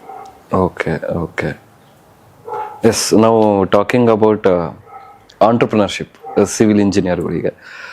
ಸೊ ಎಷ್ಟೋ ಜನ ಏನು ಮಾಡ್ಬಿಡ್ತಾರೆ ಅಂದರೆ civil engineering, first of all ಏನಂದರೆ ಸಿವಿಲ್ ಇಂಜಿನಿಯರಿಂಗ್ ಬಗ್ಗೆನೇ ತುಂಬ ಮಿಸ್ಕನ್ಸೆಪ್ಷನ್ ಇದೆ. ಸಿವಿಲ್ ಇಂಜಿನಿಯರಿಂಗ್ ಓದಿದ ತಕ್ಷಣ ನನಗೆಲ್ಲ ಮನೆ ಕಟ್ಟಕ್ಕೆ ಗೊತ್ತಾಗುತ್ತೆ ಅನ್ನೋದು ಸುಳ್ಳು. ನಾವು ಕಾಲೇಜಲ್ಲಿ ಓದೋದೇ ಒಂದು, ರಿಯಾಲಿಟಿಗೆ ಬಂದರೆ ಅಲ್ಲಿ ಆಗೋದೇ ಇನ್ನೊಂದು. ಸೊ ಈಗ ಒಬ್ಬ ಸಿವಿಲ್ ಇಂಜಿನಿಯರಿಂಗ್ ಇವಾಗ ಇಫ್ ಅವರ್ ಆಡಿಯನ್ಸ್ ಯಾರಾದರೂ ಸಿವಿಲ್ ಇಂಜಿನಿಯರಿಂಗ್ ಸ್ಟೂಡೆಂಟ್ ಇದಾನಪ್ಪ ಅಂದರೆ ಅವನು ನೆಕ್ಸ್ಟ್ ಎಜುಕೇಷನ್ ಆದಮೇಲೆ ಆಂಟ್ರಪ್ರನರ್ ಆಗಬೇಕು ಅನ್ನೋದಿದ್ರೆ ಏನು ಮಾಡಬೇಕು ಅವನು? ಓಕೆ, ನಾನು ಕೂಡ VTU BE ಸಿವಿಲ್ ಇಂಜಿನಿಯರಿಂಗ್ ಮಾಡಿಬಿಟ್ಟೆ ಪಾಸ್ ಔಟ್ ಆಗಿದ್ದು. ಬಟ್ ನನಗೇನು ಅನಿಸುತ್ತೆ, ನಮಗೆ ಸ್ಕಿಲ್ಸ್ ಇಲ್ದಂಗೆ ನಾವು ಫೀಲ್ಡ್ಗೆ ಎಂಟರ್ ಆದ್ವಿ ಅಂತ ಅನ್ನಿಸ್ತು. ಈಗ ಫಾರ್ ಎಕ್ಸಾಂಪಲ್ ನಾನು ವರ್ಕ್ ಮಾಡ್ಬೇಕಾದ್ರೆ ಟೋಟಲ್ ಸ್ಟೇಷನ್ ಸರ್ವೆನ ನಾವು ಅಷ್ಟೊಂದು ಮಹತ್ವ ಕೊಡಲಿಲ್ಲ ಟೋಟಲ್ ಸ್ಟೇಷನ್ಗೆ. ಆವಾಗ ಪೆಬಲ್ ಬಿಟ್ಟು ನೋಡೋದು, ಚೈನ್ ಸರ್ವೆ ಮಾಡೋದು, ನೀವು ಸಿವಿಲ್ ಅಂತ ಹೇಳಿದ್ರಲ್ವಾ, ಅದೆಲ್ಲ ಮಾಡಿಸ್ತೀವಿ. ಬಟ್ ಅದು ಪ್ರಾಕ್ಟಿಕಲಿ ವರ್ಕೇ ಆಗಲ್ಲ. ಓಕೆನಾ, ನಾವು ಇವಾಗ ನಮ್ದೆಲ್ಲ ಸೈಟಲ್ಲೂ ಫೌಂಡೇಶನ್ ಮಾರ್ಕಿಂಗ್ನ ನಾವು ಟೋಟಲ್ ಸ್ಟೇಷನ್ ಕೆಲಸ ಮಾಡಿಸ್ತೀವಿ. ಅದು ರೋಡ್ಗೆ ಸೀಮಿತ ಅಲ್ಲ, 4,000 to 5,000 rupees ಕೊಟ್ಟರೆ ಒಂದು ಸಣ್ಣ ಪ್ಲಾಟ್ಗೂ ಎಕ್ಸಾಕ್ಟ್ ಪ್ರಿಸಿಷನ್ನಲ್ಲಿ ವಿತ್ ಲೆವೆಲ್ಸ್ ಟೋಟಲ್ ಸ್ಟೇಷನ್ ಪಟ್ಟು ಮಾಡಿಸ್ಬೋದು. ಏನಾಗ್ತಾ ಇದೆ, ಓದ್ಬೇಕಾದ್ರೆ ನಾವು ಅಸಂಪ್ಷನಲ್ಲೇ ಬದುಕ್ತೀವಿ. ನಿಮಗೆ ಗೊತ್ತು, ಬೀಮ್ ಮೇಲೆ ಇಷ್ಟು ಲೋಡ್ ಇದೆ, 50 kN ಲೋಡ್ ಇದೆ, ನೀವು ಇದ್ರ ಮೇಲೆ ಕ್ಯಾಲ್ಕುಲೇಟ್ ಮಾಡಿ ಅಂತ ಬರ್ತಾರೆ. ಬಟ್ ಲೋಡ್ ಹೆಂಗ್ ಕ್ಯಾಲ್ಕುಲೇಟ್ ಆಗ್ತಾ ಇದೆ, ಹೆಂಗೆ ಡಿಸ್ಟ್ರಿಬ್ಯೂಟ್ ಆಗ್ತಾ ಇದೆ ಒಂದು ಬಿಲ್ಡಿಂಗಲ್ಲಿ ಲೋಡ್. ಇವಾಗ ನಾವಿದ್ದೀವಿ, ನಮ್ಮ ಲೋಡ್ ಸ್ಲ್ಯಾಬ್ಗೆ ಹೋಗುತ್ತೆ, ಬೀಮ್ಗೆ ಹೋಗುತ್ತೆ, ಕಾಲಮ್ಗೆ ಹೋಗುತ್ತೆ, ಫುಟ್ಟಿಂಗ್ ಹೋಗುತ್ತೆ. ಈ ಲಿಂಕ್ನ ಮಿಸ್ ಮಾಡಿಸ್ಬಿಟ್ವಿ ಮೇಜರ್. VTU ಅಲ್ಲಿ ಓದಿರೋರಿಗೆ ಪ್ರಾಬ್ಲಮ್. ನಾನು ಓದ್ದಾಗ್ಲೂ ನನ್ಗೇನ್ ಅನಿಸ್ತು, ಇಲ್ಲ ಕಟ್ ತರ ಓದ್ಬಿಟ್ಟಿದೀವಿ. ನಾನು ಏನ್ ಮಾಡಿದ್ದೆ, ಸ್ಟೇರ್ ಕೇಸ್ ಅನ್ನೋ ಟಾಪಿಕ್ ಬಿಟ್ಟಿದೆ, ಯಾಕಂದ್ರೆ ಕವರ್ ಆಗುತ್ತಲ್ಲ, ಮಾರ್ಕ್ಸ್ ಬಂದ್ಬಿಡುತ್ತೆ, ಬೇರೆ ಯೂನಿಟ್ ಓದ್ಕೊಂಡು ಹೋಗೋಣ ಅಂತ. ಬಟ್ ಪ್ರಾಕ್ಟಿಕಲ್ ಬಿಲ್ಡಿಂಗ್ ಕಟ್ಟಕ್ ಬಂದಾಗ ನಾವು ಸ್ಟೇರ್ ಕೇಸ್ ಕೊಡ್ತಿದ್ರಂಗೆ ನಾವು ಓದ್ಬೇಕಾದ್ರೆ ನಾನು ತಪ್ಪು ಮಾಡಿದೀನಿ. ಏನಂದ್ರೆ ಒಂದು ಬಿಲ್ಡಿಂಗ್ ನ ಕಂಪ್ಲೀಟ್ ಆಗಿ ನಾವು ಡಿಸೈನ್ ಮಾಡಿ ಎಕ್ಸಿಕ್ಯೂಟ್ ಮಾಡ್ತೀವಿ ಅಂತ ಓದ್ತಾ ಇಲ್ಲ. ನಾವ್ ಇವತ್ತು ಪಾಸ್ ಆದ್ರೆ ಸಾಕು, ಇದನ್ನ ಮಾತ್ರ ನಾವು ಕಲ್ತ್ರೆ ಸಾಕು, ಬೆಂಡಿಂಗ್ ಮೂವ್ಮೆಂಟ್ ನಮ್ಗೆಲ್ಲ ಅಪ್ಲೈ ಮಾಡೋದು ಅಂತ ಗೊತ್ತಾಗಲ್ಲ. ಯಾಕೆ ಅಂದ್ರೆ ನಾವು ಪ್ರಾಕ್ಟಿಕಲ್ ಆಗಿ ಅದನ್ನ ಕಲ್ತೇ ಇಲ್ಲ. ಒಂದು ಅಸಂಪ್ಷನ್ ಆಫ್ kN ತಗೊಂಡು ಈ ತರ ಸಾಲ್ವ್ ಮಾಡ್ಬಿಟ್ಟು ಇಲ್ಲಿ ಬೆಂಡಿಂಗ್ ಮೂವ್ಮೆಂಟ್ ಡಯಾಗ್ರಾಮ್ ಇಲ್ಲಿ ಬಂತು, ಇಲ್ಲಿ ಲೋಡ್ ಜಾಸ್ತಿ ಈ ತರ ಇದೆ ಅದನ್ನ ನಾವು ಮಾಡ್ತಾ ಇದೀವಿ. ಬಿಟ್ರೆ ಒಂದು ಬಿಲ್ಡಿಂಗ್ ಅಲ್ಲಿ ಪ್ರಾಕ್ಟಿಕಲ್ ಒಂದು ಸೈಟ್ಗೆ ಹೋಗಿ ಇಲ್ಲಿಂದ ಇಲ್ಲಿಗೆ ಈ ಬೀಮ್ ಕಾಲಮ್ ಇಷ್ಟಿದೆ, ಇದಕ್ಕೆ ಏನ್ ಲೋಡ್ ಹೋಗ್ಬೋದು, ಲೈವ್ ಲೋಡ್ ಡೆಡ್ ಲೋಡ್ ಅಂದ್ರೆ ಏನು, ಅದ್ರ ಮೇಲೆ ಹೆಂಗ್ ನಿಂತ್ಕೊಂತ ಇದೆ, ಇದು ನಾವು ಬ್ರಿಡ್ಜ್ ಮಾಡ್ಬೇಕಾಗಿ ಬರುತ್ತೆ. ಸೈಟ್ ನ ಮತ್ತೆ ನಮ್ಮ ಎಜುಕೇಶನ್ ನಾವು ಬ್ರಿಡ್ಜ್ ಮಾಡದೇ ಇದ್ರೆ, ಅಂದ್ರೆ ಪ್ರಾಕ್ಟಿಕಾಲಿಟಿಯನ್ನು ನಾವು ಬ್ರಿಡ್ಜ್ ಮಾಡದೇ ಇದ್ರೆ ಸಿವಿಲ್ ಇಂಜಿನಿಯರ್ಸ್ಗೆ ಅರ್ಥವೇ ಆಗಲ್ಲ. ಆಮೇಲೆ ಈಗೆಲ್ಲ ಸಾಫ್ಟ್ವೇರ್ ಬೇಸ್ಡ್, ಸ್ಟಾಡ್ ಪ್ರೋ ಇದೆ, ಬೇರೆ ಬೇರೆ ತರ ಸಾಫ್ಟ್ವೇರ್ ಇದಾವೆ. ಆ ಸಾಫ್ಟ್ವೇರ್ ಅಲ್ಲೂ ನಾವು ಓದ್ಬೇಕಾದ್ರೆ ತುಂಬಾ ಕಮ್ಮಿ ಕಲ್ತಿರೋದು. ಅದನ್ನ ಆಟೋಕ್ಯಾಡ್ ಸ್ವಲ್ಪ ಮಾತ್ರನೇ ಅದಕ್ಕೊಂದು ಲ್ಯಾಬ್ ಇರುತ್ತೆ, ಬಟ್ ಅದನ್ನು ಎಲ್ಲ ಕಾಪಿ ಪೇಸ್ಟ್ ಅನ್ನೋದನ್ನ ಅಷ್ಟೇ ಕಲ್ತಿರ್ತೀವಿ. ಡ್ರಾಫ್ಟಿಂಗ್ ಮಾಡಬೇಕು ಅಂದ್ರೆ ಅದಕ್ಕೇನ್ ಬೇಸಿಕ್ ಬೇಕು ಅದನ್ನೆಲ್ಲ ನಾವು ಕಲ್ತೇ ಇಲ್ಲ. ನಾವು ಮಾಡ್ಬೇಕಾದ್ರೆ ಕೈಯಲ್ಲೂ ಮಾಡ್ತಾ ಇದ್ವಿ. ಕೈ ತಪ್ಪಂತಲ್ಲ, ಬಟ್ ನಾವು ಅಡ್ವಾನ್ಸ್ಮೆಂಟ್ ಇವಾಗ ಬಂದಾಗ ನಾವು ಹಳೆ ಕಾಲದಲ್ಲಿದ್ರೆ ವರ್ಕೇ ಆಗಲ್ಲ. ನಮ್ಮ ಎಜುಕೇಶನ್ ಸಿಸ್ಟಮ್ ಖಂಡಿತವಾಗ್ಲೂ ಪ್ರಾಕ್ಟಿಕಲಿ ಓರಿಯೆಂಟೆಡ್ ಆಗ್ಬೇಕಾಗತ್ತೆ. 50% ನಾವು ಸೈಟಲ್ಲಿ ಕಲಿಬೇಕು ಸಿವಿಲ್ ಇಂಜಿನಿಯರ್ಸ್. ನೀವು ಎಷ್ಟೇ ನೀವು ಓದ್ತಾ ಇದ್ರು ಕುತ್ಕೊಂಡು ಆಗಲ್ಲ. ನಾವು ಅದನ್ನ ಇಂಪ್ಲಿಮೆಂಟ್ ಮಾಡಕ್ ನಮ್ಗೆ ಅರ್ಥ ಆಗ್ಬೇಕು. ಈಗ ನಮ್ಗೆ ಬಿಲ್ಡಿಂಗ್ ಡಿಸೈನ್ ಅಂತ ಬಂದ್ರೆ 10x10 ರೂಮ್ ಅಂದ್ರೆ ನಮ್ಗೆ ಏನ್ ಗೊತ್ತಾಗುತ್ತೆ, ಒಂದು ಮನೆ ಕರ್ಕೊಂಡೋಗಿ ಇದು 10x10 ಅಂದ್ರೆ ನೀವು ಈ ತರ ಡಿಸೈನ್ ಮಾಡಿ. ಪ್ರಾಕ್ಟಿಕಲ್ ಅಪ್ರೋಚಸ್ ಎಲ್ಲೋ ಮಿಸ್ ಆಗಿದೆ. ಜೊತೆಗೆ ಕೆಲವೊಂದು ಇವಾಗ ಸ್ಟಾರ್ಟ್ ಆಗಿದೆ ಏನಂದ್ರೆ ಬ್ರಿಡ್ಜಿಂಗ್. ನಮ್ಮ ಇಂಡಸ್ಟ್ರಿಗೆ ಏನ್ ಬೇಕು ಅನ್ನೋ ಒಂದು ಟ್ರೈನಿಂಗ್ ಸೆಂಟರ್ಸ್ ಕೂಡ ಜಾಸ್ತಿ ಆಗ್ಬೇಕು. ನಾವಿವಾಗ ನಮ್ಮ ಕಂಪ್ನಿಗೆ ಒಂದ್ ಒಳ್ಳೆ ಸಿವಿಲ್ ಇಂಜಿನಿಯರ್ಸ್ ಹುಡುಕ್ಬೇಕು ಅಂದ್ರೆ ನಾವು ಟ್ರೈನಿಂಗ್ ಕೊಟ್ಟು ಮತ್ತೆ ಅವ್ರನ್ನ ಒಳಗೆ ತಗೋಬೇಕು. ಇಂಡಸ್ಟ್ರಿಗೆ ರೆಡಿ ಇಲ್ವೇ ಇಲ್ಲ. ನಾನು ಕಂಪ್ನಿ ಸ್ಟಾರ್ಟ್ ಮಾಡಕ್ ಮುಂಚೆ ಕೆಲಸ ಮಾಡಿ ಅಲ್ಲೊಂದು ಸ್ವಲ್ಪ ಕಲ್ತಿ ಮತ್ತೆ ನಾವು 8 ವರ್ಷ ಓಪನ್ ಮಾಡಿದ್ಮೇಲೆ ಏನ್ ಕಲ್ತಿದ್ದೀವಿ ಅದು ಇವತ್ತಿಗೆ ಹೆಲ್ಪ್ ಆಗ್ತಾ ಇದೆ. ನಾವು ಸ್ವಂತ ಕಲಿಯೋವರೆಗೂ ಆಗ್ತಾನೆ ಇಲ್ಲ. ಅದ್ರಲ್ಲಿ ಎಷ್ಟೊಂದು ಮಿಸ್ಟೇಕ್ಸ್ ಆಗುತ್ತೆ. ನಾವೇನೇನೋ ನಾವು ಬೆಳೆದಿರೋಷ್ಟು ಟೈಮ್ ವೇಸ್ಟ್ ಮಾಡ್ತೀವಿ, ಎಲ್ಲ ಆಗುತ್ತೆ. ಬಟ್ ಎಜುಕೇಶನ್ ಅಲ್ಲಿ ಇವೆಲ್ಲ ಇನ್ಕ್ಲೂಡ್ ಆಗಿರ್ಬೇಕಲ್ವಾ. ಎಷ್ಟೊಂದು ಪಾಯಿಂಟ್ಸ್ ನಾವು ಎಜುಕೇಶನ್ ಅಲ್ಲೇ ಹೇಳ್ಕೊಟ್ರೆ ಪಕ್ಕ ನಾವು BE ಸಿವಿಲ್ ಓದ್ಬೇಕಾದ್ರೆ ನಮ್ಗೆ ಹೇಳ್ಕೊಡೋ ಅವಕಾಶಗಳಿತ್ತು. ಹೆಂಗ್ ಓದ್ಬೇಕು ಅನ್ನೋದನ್ನ ಹೇಳ್ಕೊಡ್ಬೇಕು. ಯಾಕೆ ಈ ಬೆಂಡಿಂಗ್ ಮೂಮೆಂಟ್ ಅನ್ನೋದು ಇಂಪಾರ್ಟೆಂಟು ಆಯ್ತಾ, ಸ್ಟ್ರಕ್ಚರಲ್ ಅನಾಲಿಸಿಸ್ ಏನಕ್ಕೆ ಇಂಪಾರ್ಟೆಂಟು, ಯಾವ ರೀತಿ ನೀವು ನೋಡ್ಬೇಕು, ಅದಿಲ್ವೇ ಇಲ್ಲ. ನೀವು ಯಾವುದೇ ಬುಕ್ ತೆಗೆದು ನೋಡಿ ಬರೇ ಒಂದು ಕೊಟೇಶನ್ ತರ ಇದೆ. ನೀವು ಒಂದು ChatGPT ಕೇಳಿದ್ರೆ ಅಬ್ರಿವೇಷನ್ ಹೇಳುತ್ತೆ ಅದ್ರ ಬಗ್ಗೆ, ವಾಟ್ ಈಸ್ ಬೆಂಡಿಂಗ್ ಮೂಮೆಂಟ್ ಅಂತ ಹೇಳುತ್ತೆ. Where to apply that bending moment ಅನ್ನೋದು ಮಿಸ್ಸಿಂಗ್ ಇದೆ. ಪ್ರಾಕ್ಟಿಕಲ್ ನಾಲೆಡ್ಜ್ ತುಂಬಾ ಮಿಸ್ಸಿಂಗ್ ಇದೆ. ಎಜುಕೇಶನ್ ಚೇಂಜ್ ಆಗ್ಬೇಕು, ಮೋರ್ ಆಫ್ ಇಂಟರ್ನ್ಶಿಪ್ ಲೆವೆಲ್ ಅಲ್ಲಿ ಬರಬೇಕು. ಆರ್ಕಿಟೆಕ್ಟ್ಸ್ಗೂ ಸಿವಿಲ್ ಇಂಜಿನಿಯರ್ಸ್ಗೂ ಇಲ್ಲೇ ಪ್ರಾಬ್ಲಮ್ ಆಗ್ತಿರೋದು. ಆರ್ಕಿಟೆಕ್ಟ್ಸ್ಗೆ ತುಂಬಾನೇ ನಾನು ಕೇಳ್ಪಟ್ಟಿದ್ದೀನಿ. ನಾನು ಆರ್ಕಿಟೆಕ್ಟ್ನೆಲ್ಲ ತಗೊಂಡಾಗ ವಿಚಾರಿಸ್ತಾ ಇದ್ದೆ, ನಿಮ್ಗೆ ಯಾವ ರೀತಿ ಎಜುಕೇಶನ್ ಇರುತ್ತೆ ಏನೋ ಆ ರೀತಿ ಎಲ್ಲ ಬಂದಾಗ ನಮ್ಮ ಅಕ್ಕ ಕೂಡ ಸಿಸ್ಟರ್ ಕೂಡ ಆರ್ಕಿಟೆಕ್ಟ್ ಆದ್ರಿಂದ ಎಲ್ಲ ಮಾತಾಡ್ತಾ ಇರ್ತೀವಲ್ಲ, ಅವ್ರಿಗೆ ಪ್ರಾಕ್ಟಿಕಲಿ ಸ್ವಲ್ಪ ಜಾಸ್ತಿ ಇದೆ. ಸಿವಿಲ್ ಇಂಜಿನಿಯರ್ಸ್ಗೆ ಇಲ್ವೇ ಇಲ್ಲ. ನಾವಿಲ್ಲಿ highway engineering, Jio technology engineering, structural analysis ಎಲ್ಲ ಹೇಳ್ಕೊಡ್ತಾ ಇದೀವಿ, ಆದ್ರೆ ಏನೂ ಗೊತ್ತಿಲ್ಲ. ಕರೆಕ್ಟ್. ಅದರಲ್ಲಿ ಸೆಲೆಕ್ಟೆಡ್ ಆಗಿ ತಗೊಂಡು ಎಲೆಕ್ಟಿವ್ಸ್ ಅಂತ ಬರುತ್ತೆ ಲಾಸ್ಟ್ ಇಯರ್ ಅಲ್ಲಿ, ಅದನ್ನ ಮುಂಚೆಯಿಂದಾನೇ ಪ್ಲಾನ್ ಮಾಡಿ ಯಾರಿಗೆ ಬಿಲ್ಡಿಂಗ್ ಕಟ್ಟಬೇಕು ಅಂತಿದ್ರೆ ಅವ್ರದಕ್ಕೆ ಹೋಗ್ಲಿ, ಹೈವೇ ಯಾವ್ದಿದೆ, ಜಿಯೋ ಟೆಕ್ ಅಲ್ಲಿದೆ, ಅದು ಸ್ವಲ್ಪ ಎಲ್ಲ ನಾವು ಬ್ರಾಂಚಸ್ನೆಲ್ಲ ವಿಂಗಡಣೆ ಮಾಡಿ ಪ್ರಾಕ್ಟಿಕಲ್ ಆಗಿ ಹೇಳ್ಕೊಟ್ಟಾಗ ಮಾತ್ರ ಸಾಲ್ವ್ ಆಗುತ್ತೆ.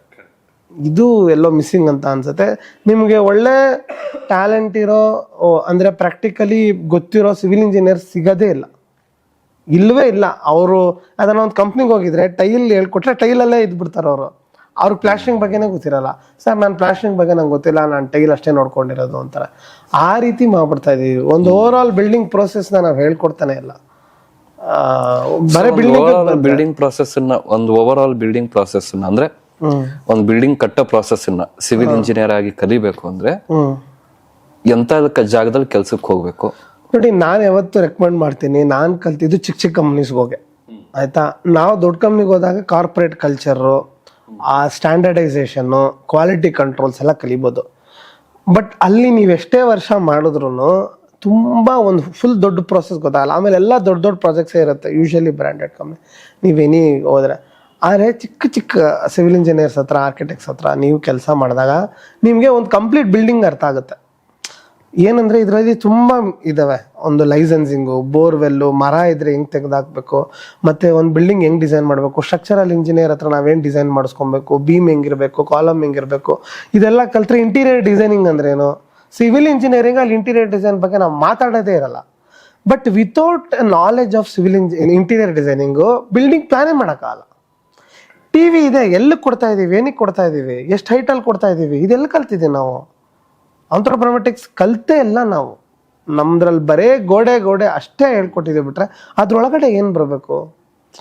ಆ ಇಂಟೀರಿಯರ್ ಡಿಸೈನ್ ನಾಲೆಜ್ ಇಲ್ಲ ಅಂದರೆ ಒಂದು ಬಿಲ್ಡಿಂಗೇ ಕಟ್ಟಕ್ಕಾಗಲ್ಲ. ಇದನ್ನೆಲ್ಲ ತಿಳ್ಕೊಬೇಕು ಅಂದಾಗ ಸಣ್ಣ ಫಾರ್ಮ್ಸ್ಗೆ ಹೋದಾಗ ನಿಮಗೆ ಫುಲ್ ಪ್ರೋಸೆಸ್ ಅರ್ಥ ಆಗುತ್ತೆ. ನಾನು ಕಲ್ತಿದ್ದಂಗೆ ನಾನು ಸೈಟ್ಗೂ ಹೋಗ್ತಾ ಇದ್ದೆ, 3Dನೂ ಮಾಡ್ತಾ ಇದ್ದೆ, 2D ಮಾಡ್ತಾ ಇದ್ದೆ. ಡ್ರಾಯಿಂಗಿಂದ ಸೈಟ್ಗೆ ಹೆಂಗೆ ಹೋಯ್ತು ಅಂತ ಅರ್ಥ ಮಾಡ್ಕೊಂಡೆ. ಜೊತೆಗೆ ಮೆಟೀರಿಯಲ್ ಕ್ಯಾಲ್ಕುಲೇಷನ್, BOQ ಅಂತ ಹೇಳ್ತೀವಿ, bill of material quantities, BOQ ಹೆಂಗೆ ಮಾಡಬೇಕು, ಮತ್ತು ಅದಕ್ಕೆ ರೇಟ್ಸ್ ಹೆಂಗೆ ಅಪ್ಲೈ ಮಾಡಬೇಕು, ವೆಂಡರ್ ರೇಟ್ಸ್ ಏನು. ಯಾವ ಸಿವಿಲ್ ಇಂಜಿನಿಯರ್ಗೆ ವೆಂಡರ್ ರೇಟ್ ಗೊತ್ತು ಕೇಳಿ? ಒಂದು ಎಮ್ಸಾಂಡ್ ರೇಟ್ ಗೊತ್ತಾ? ನಮ್ಗೊಂದು ಕಲ್ಲಿನ ರೇಟ್ ಗೊತ್ತಾ? ಯಾರು ನಾವು ಅದು ಇಲ್ವೇ ಇಲ್ಲ ನಮ್ದ್ರಲ್ಲಿ. ಆಕ್ಚುಲಿ ಎಸ್ಟಿಮೇಷನ್ಗೆ ಅಂತಾನೆ ಒಂದು ಸಬ್ಜೆಕ್ಟ್ ಇದೆ.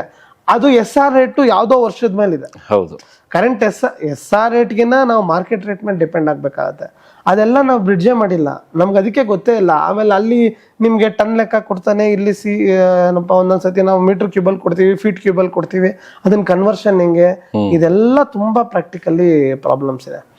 ಈ ಒಂದು ಹೋಲ್ ಪ್ರೊಸೆಸ್ ಗೊತ್ತಾಗಬೇಕು ಅಂದರೆ ನೀವು ಸಣ್ಣ ಪುಟ್ಟ 10 ಪ್ರಾಜೆಕ್ಟ್ ಮಾಡೋರು, 5 ಪ್ರಾಜೆಕ್ಟ್ ಮಾಡೋರು ಹತ್ರ ಕಂಪಲ್ಸರಿ ಹೋಗ್ಬೇಕು. ಕಾರ್ಪೊರೇಟ್ ಕಲ್ಚರು, ನನಗೆ ಸ್ಟ್ಯಾಂಡರ್ಡೈಸೇಷನ್, QC ಗೊತ್ತಾಗಬೇಕು ಅಂದ್ರೆ ದೊಡ್ಡ ಕಂಪ್ನಿಲಿ ಹೋಗ್ಬೇಕು. ಎರಡೂ ಕಡೆ ವರ್ಕ್ ಮಾಡಿದಾಗ ನೀವೇ ಸ್ವಂತ ಓಪನ್ ಮಾಡಕ್ಕೆ ನಿಮ್ಗೆ ತುಂಬಾ ಹೆಲ್ಪ್ ಆಗುತ್ತೆ ಅಂತ ನನ್ನ ಅಭಿಪ್ರಾಯ, ನನ್ನ ಸಜೆಷನ್. ಈಗ ಇನ್ನೊಂದೇನಾಗಿದೆ ಅಂದ್ರೆ, ಮಾಡ್ಬೇಕಾದ್ರೆ ಸಿವಿಲ್ ಇಂಜಿನಿಯರಿಂಗ್ ಕಲಿಬೇಕಾದ್ರೆ ಎಲ್ಲಾ ಸಬ್ಜೆಕ್ಟು 4 ವರ್ಷದಲ್ಲಿ ತಲೆಯಲ್ಲಿ ತೋರ್ಸೋದಕ್ಕೆ ಟ್ರೈ ಮಾಡಿದ್ದಾರೆ. ಬಟ್ ಆಮೇಲೆ ಇನ್ನೊಂದೇನು ಅಂದ್ರೆ, ನಮ್ಮ ಜನಕ್ಕೆ ಸಿವಿಲ್ ಇಂಜಿನಿಯರ್ ಅಂದ ತಕ್ಷಣ ಬರೀ ಮನೆ ಕಟ್ಟೋನಷ್ಟೇ.